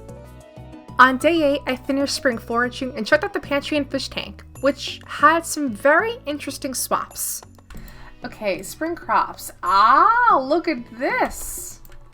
Ooh! Oh, this is fun. Oh, interesting. Some really interesting ones here. So we need kale, garlic, strawberry, and unmilled rice. How the f do you get unmilled rice? Some a lot tougher than others, especially the fish tank. Blobfish, ice pip. Oh, fucking ice pip? Scorpion carp? Oh my goodness. But then my heart sank. I realized that garlic is a year 2 crop. Oh no, don't tell me. Is garlic a year 2 crop? Wait a minute. No, it's year 2! But don't fret, you guys. We'll come back to this later. And after some minor panicking, I returned mining and encountered our first diglet and a weedle. On day 9, I brought more stuff to the museum before more fishing. And during our adventure today, got a really cool nautilus shell artifact. I also caught a Galarian stunfisk, a horsey, finished off the entire crab pot bundle, and unlocked the boiler room. This time luckily with some pretty minor changes. On day 10, I caught a Galarian Corsola and a Relicanth, and the following day, visited Robin's shop to check out all of the cool secret base furniture I could buy. And it was so overwhelming, I had to resist. It also just felt like a total punch in the face for nostalgia because, oh my goodness, you guys, this is just like core memories unlocked for the Gen 3 games. But anyways, on day 12, I did some more mining and hit floor 35 before our big festival, the Egg Festival, on day 13. I usually skip the Egg Festival if it's not required for a playthrough, but I definitely wanted to go for any cool Pokemon items. Oh, it's a Diggersby. That's so cute. Also, missed opportunity for the Flamigo from the new games, but that's okay. On day 14, my first Pokemon berries grew, which was very exciting. I kept one of each before heading mining again. I also brought stuff to bundles including kale, unmilled rice, an earth crystal, regular quartz, refined quartz, a cave carrot, a red mushroom, and a moral. Oh, of course the Oddish is living off the land person. That's so cute. On day 15, I did a bunch more fishing today, since one of my big goals for the season was to catch the legend fish. To do this though, I'd have to hit level 10 fishing, which is certainly no easy task in this game. Also today, I achieved the Mother Cash achievement, which meant visiting Hatmouse to buy one final touch for my May cosplay. I mean, it's not perfect, but I thought it was cute. I then bought a coop before more fishing again. I also finished off the Ocean Fish bundle, which also revealed the bulletin board to us. Again, with some pretty interesting modded swaps, which I appreciated. Oh, we can do the bulletin board. I'm so scared. I'm actually so scared. Chef's bundle. Omelet, hash browns, bread. Oh, fuck. Okay. Interesting. Wait, I have a salmon berry. There we go. Again, it was nothing too out of our wheelhouse, but overall, just some pretty fun swaps. The next couple of days, I devoted myself entirely to fishing. What can I say? I really want the legend fish, you guys. But while fishing today, this happened. No! I stopped recording!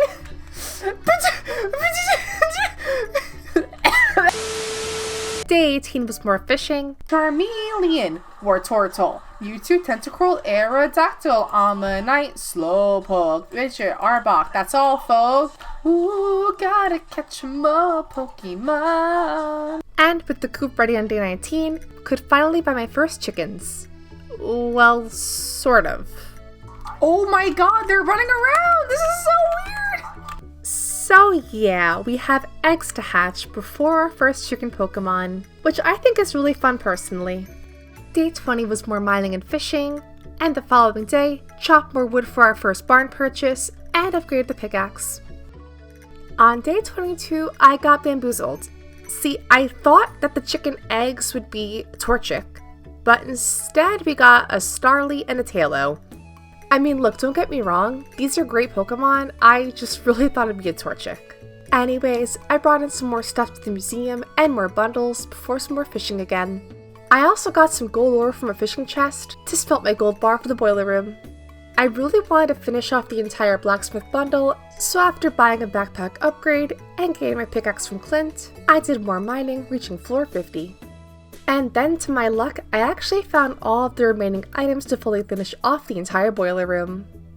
Day 24 marked the flower dance, and I really didn't want to go, but much like the Egg Festival, I wanted to check the shop out for any exclusive Pokemon decor.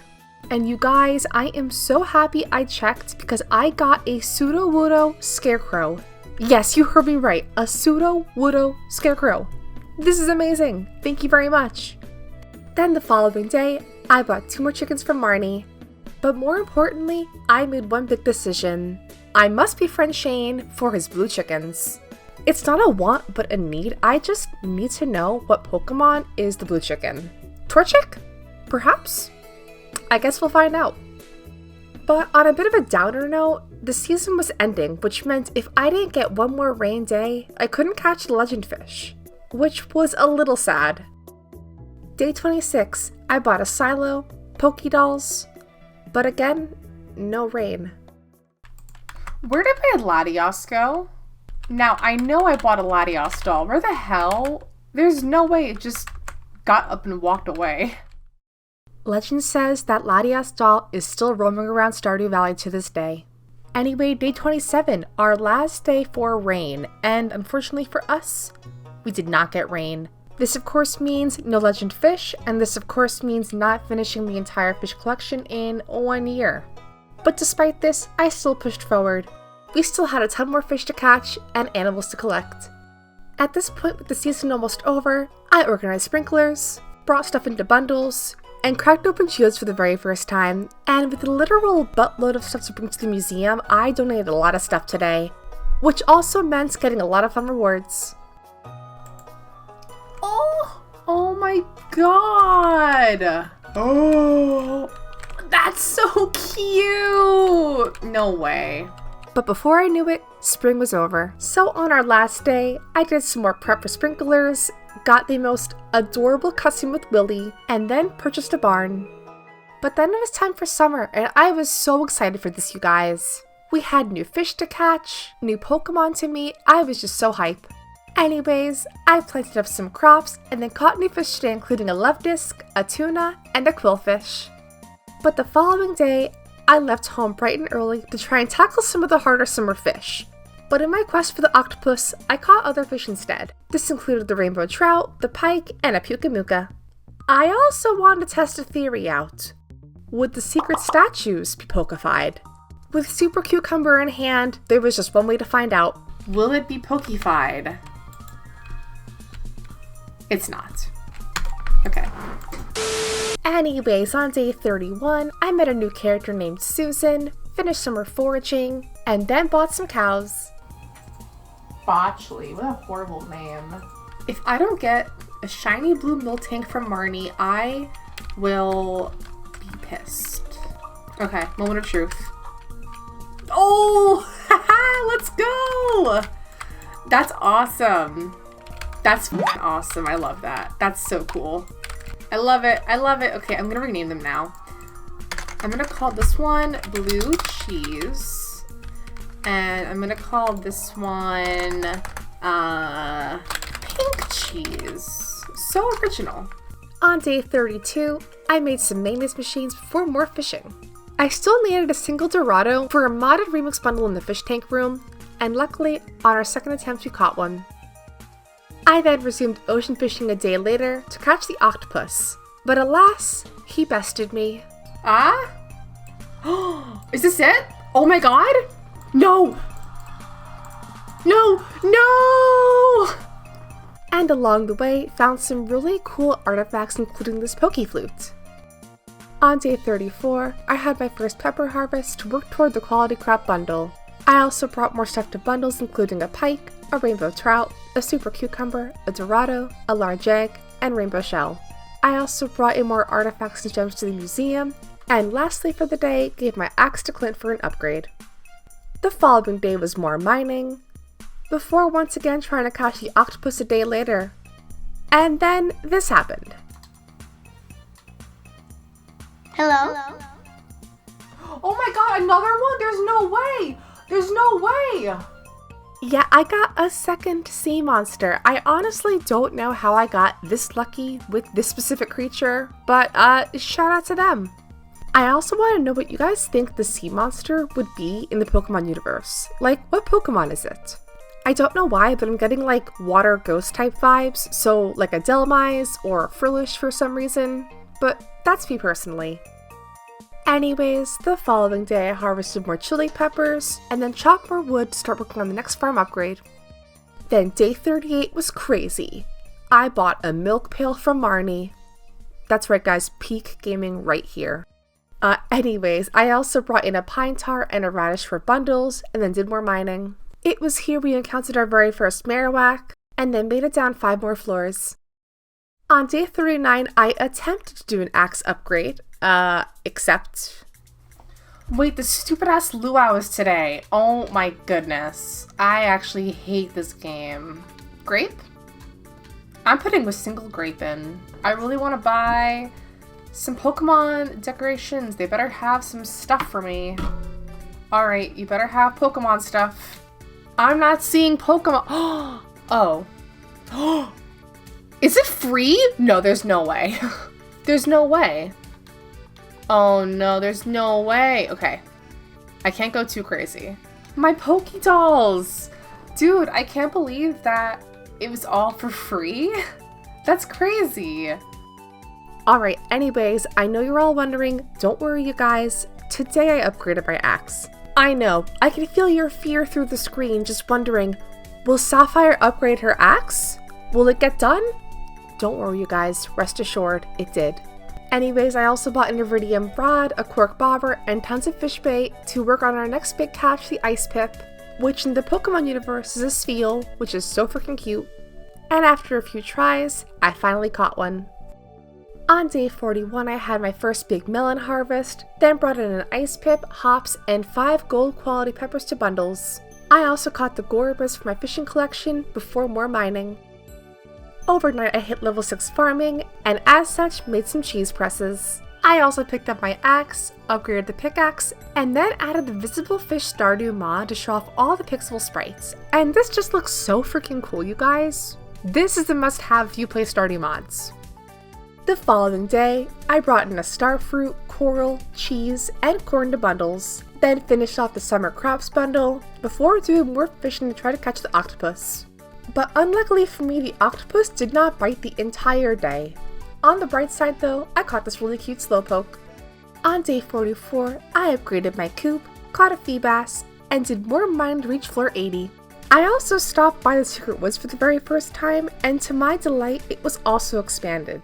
I honestly didn't know just how far-reaching this mod actually was, and so this was just so cool to explore for the very first time. I also caught a Sobble, and hit level 6 foraging.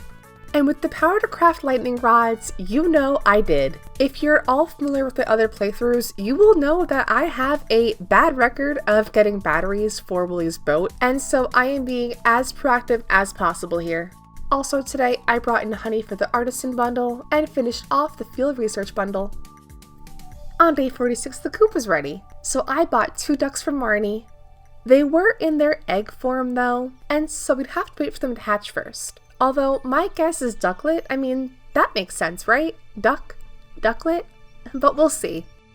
I also brought in more stuff to the museum, unlocking the treasure trove achievement and getting a Torchic statue. Which also leads me to believe that there are Torchics in this game.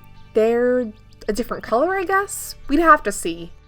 And speaking of blue chickens, I gave a gift to Shane today, and also bought summer spangle and hash browns from Traveling Cart Lady. And unfortunately, no sign of garlic or red cabbage.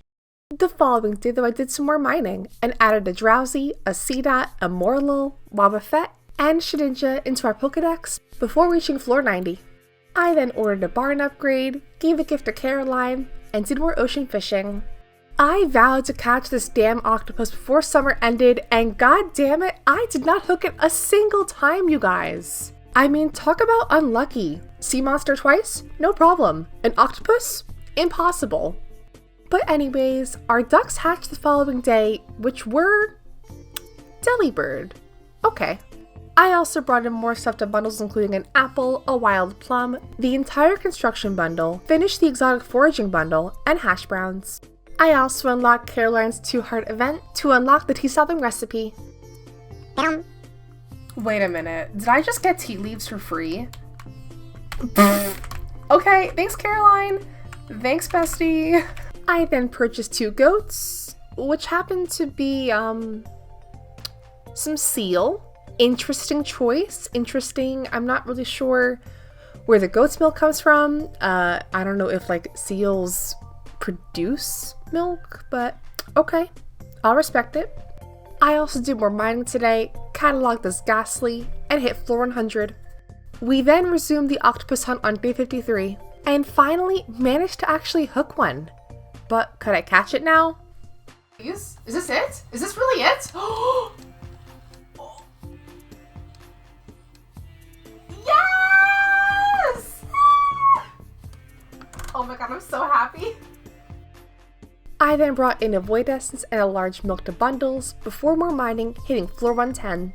The following day I had the best possible luck, so today I fully finished off the entire mines. And as a reward to myself, I also purchased 2 vault bundles. And here we are, day 56, the last day of summer, although I had a small problem. I still needed 2 gold star tomatoes for the quality crops bundle. And if this here batch did not provide those to me, we'd be totally screwed. So it was now or never. I need 2 more and oh, okay. You got them? Great. Send them off, we're done. And to end summer, of course, I attended the annual Dance of the Moonlight Jellies and added even more plushies to my already very full house. Anyway, it is fall time now. I bought all my seeds, caught some new fall fish, but then realized the artichoke for our modded bundle is yet another year 2 crop. This worked out okay though because artichoke can be acquired from mixed seeds. Thank God for that. The following day was a big donation day. I brought in goat cheese, fish, and then finished off fall foraging. I then again did more mining for gold and hunting for the remaining dwarf scrolls. In our modded enchanters bundle, it requires oil of garlic. And as we've established, very so sadly, I cannot get garlic until year 2, and so I'm trying to get all the dwarf scrolls to buy it from dwarf instead. And the next day was the same thing pretty much. On day 61, meanwhile, I bought this really cute ICQ Rarecrow from Traveling Cart Lady for my collection for once again more mining. I also managed to get a bottle of squidding for a bundle, and the 4th dwarf scroll. All I had left now was dwarf scroll number 3. I then had my very first eggplant harvest, and managed to get all 5 gold quality ones for the bundle. This finished off the entire quality crops bundle. Yay! I also brought in bok choy, wheat, maple syrup, and squidding to bundles, before working on catching our next legendary fish. Probably a lantern. Has to be a lantern. If not, I'll be very shocked. Oh, here it is! Here he is! Yay! Our legendary fishy! Then the following day, things got super exciting. I finally finished off the entire vault, which meant unlocking Calico Desert and Skull Cavern. The Traveling Cart Lady also happened to be selling artichoke, which just felt like a sick, cruel joke. Why couldn't it have been garlic? I need the garlic! On the brighter side, the bus was fixed overnight, so it was time for our first Skull Cavern run, where we also met a lot of new Pokemon. Then the following day, I caught a sandfish and a scorpion carp, aka a Choodle and a Stunfisk, then did more Skull Cavern, but then warped home. Twice. By accident. I then brought in more bundle and museum items, and upgraded the barn for the final time. With max luck on day 67, I did my first big Skull Cavern run, which went okay. On day 68, my big barn was upgraded, so I headed to Marnie's and bought 1 sheep. And to my amazement, sheep in this mod are giant cottony, which makes sense, but like, it could have been a Mareep, or a Wooloo, but cottony's pretty cool, I'll take it. Then the next day, I finished the fall crops bundle. On day 70, I bought a pig, which ended up being a spoink, and did more Skull Cavern fun. And along the way, found a really cool prehistoric floor with Hisui and Quilava. I also managed to get a dinosaur egg for incubation later. I then tragically got red cabbage seeds, but without a greenhouse or gardening pot, I could not grow these. And to unlock the greenhouse or gardening pot, I have to finish the pantry, which requires garlic and red cabbage seeds to do so. So this was just a whole mess, you guys.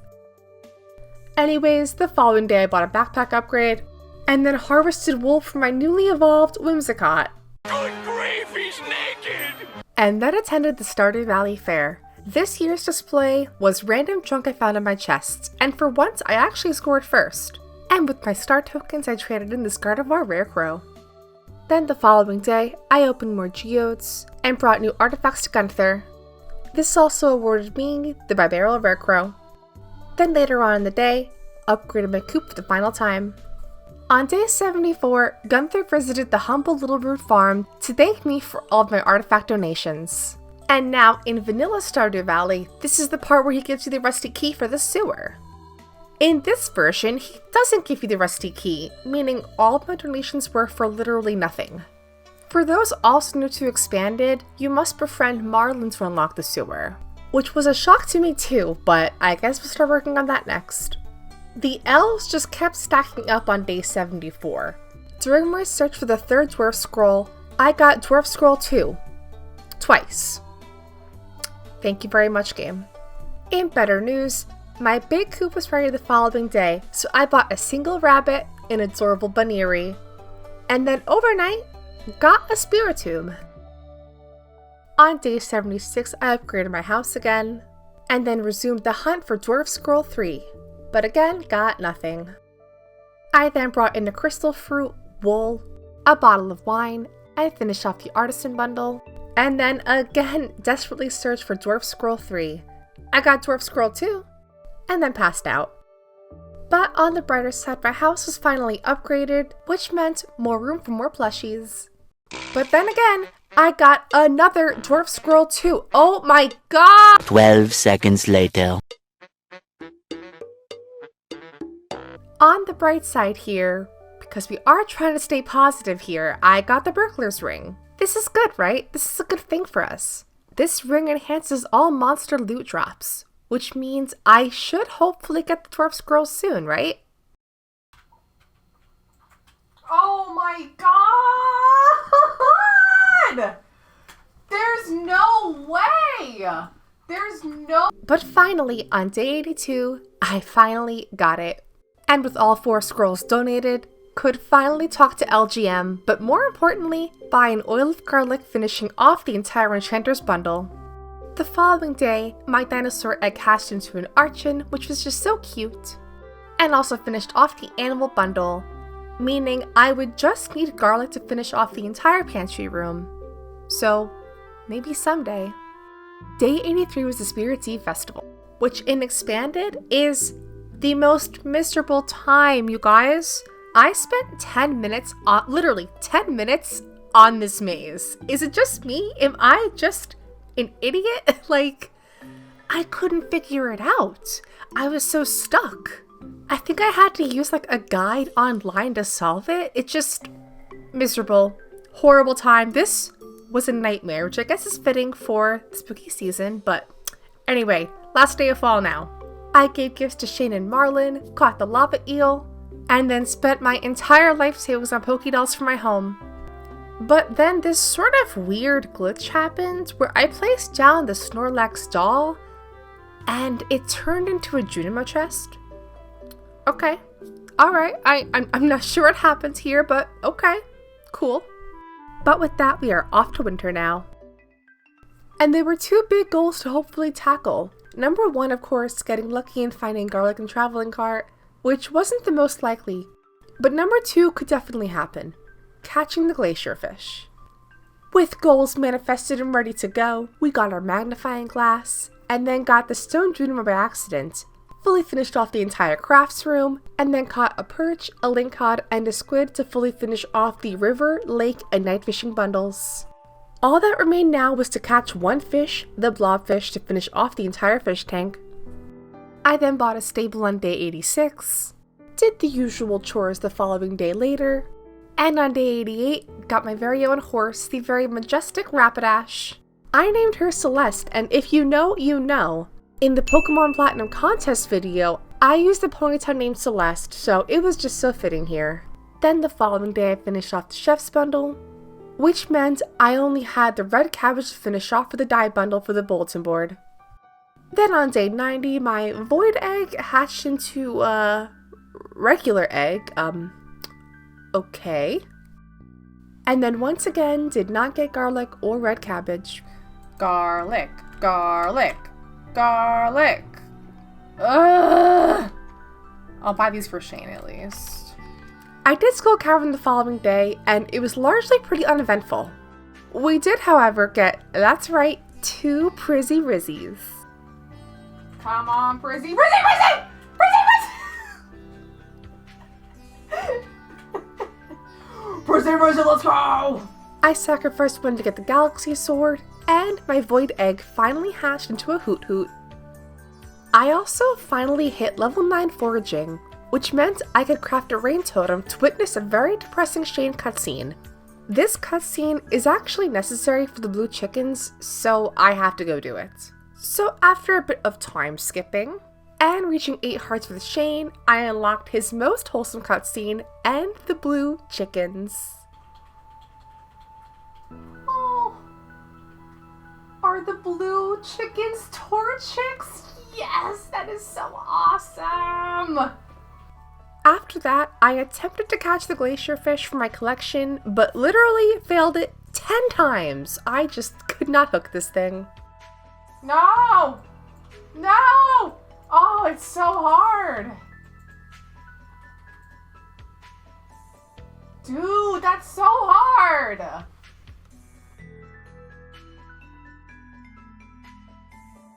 Oh my god! And so after a day of failure, I headed to the night market to do the submarine ride, catching an Inkay, a Whooper, and a Chinchou. But then, my hunt for the glacier fish continued. And this time I even bought different bobbers, but I was just having the most horrible time. Until finally...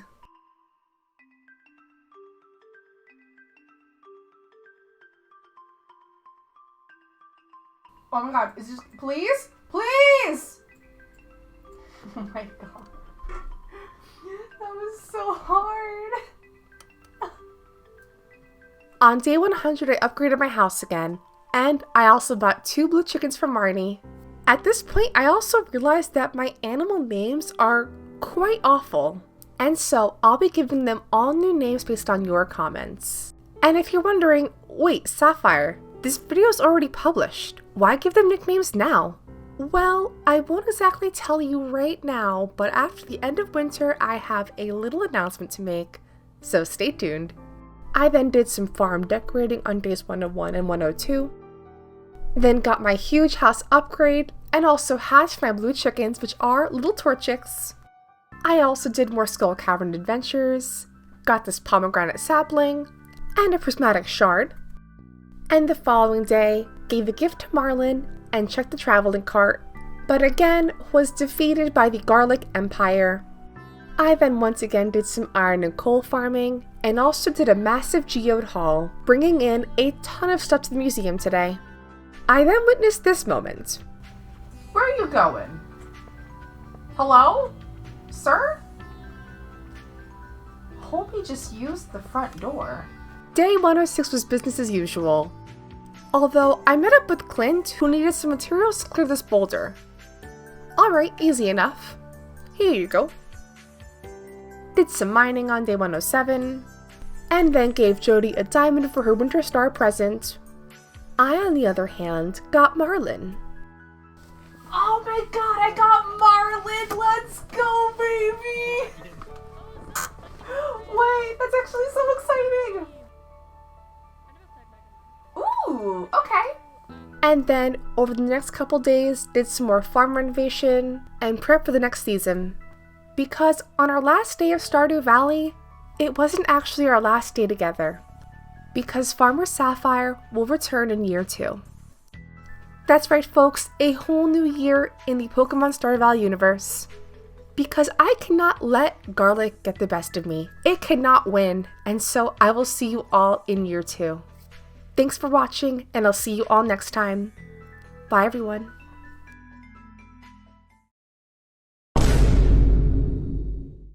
I want to be the best that ever was, to beat all the rest. Yeah, that's my cause. Electro, Diglett, Nidoran, Mickey, Venusaur, Rattata, Puro, Pidgey, Seeking, Dragonite, Polybag, Butterfly, Butter. I don't know. Subscribe.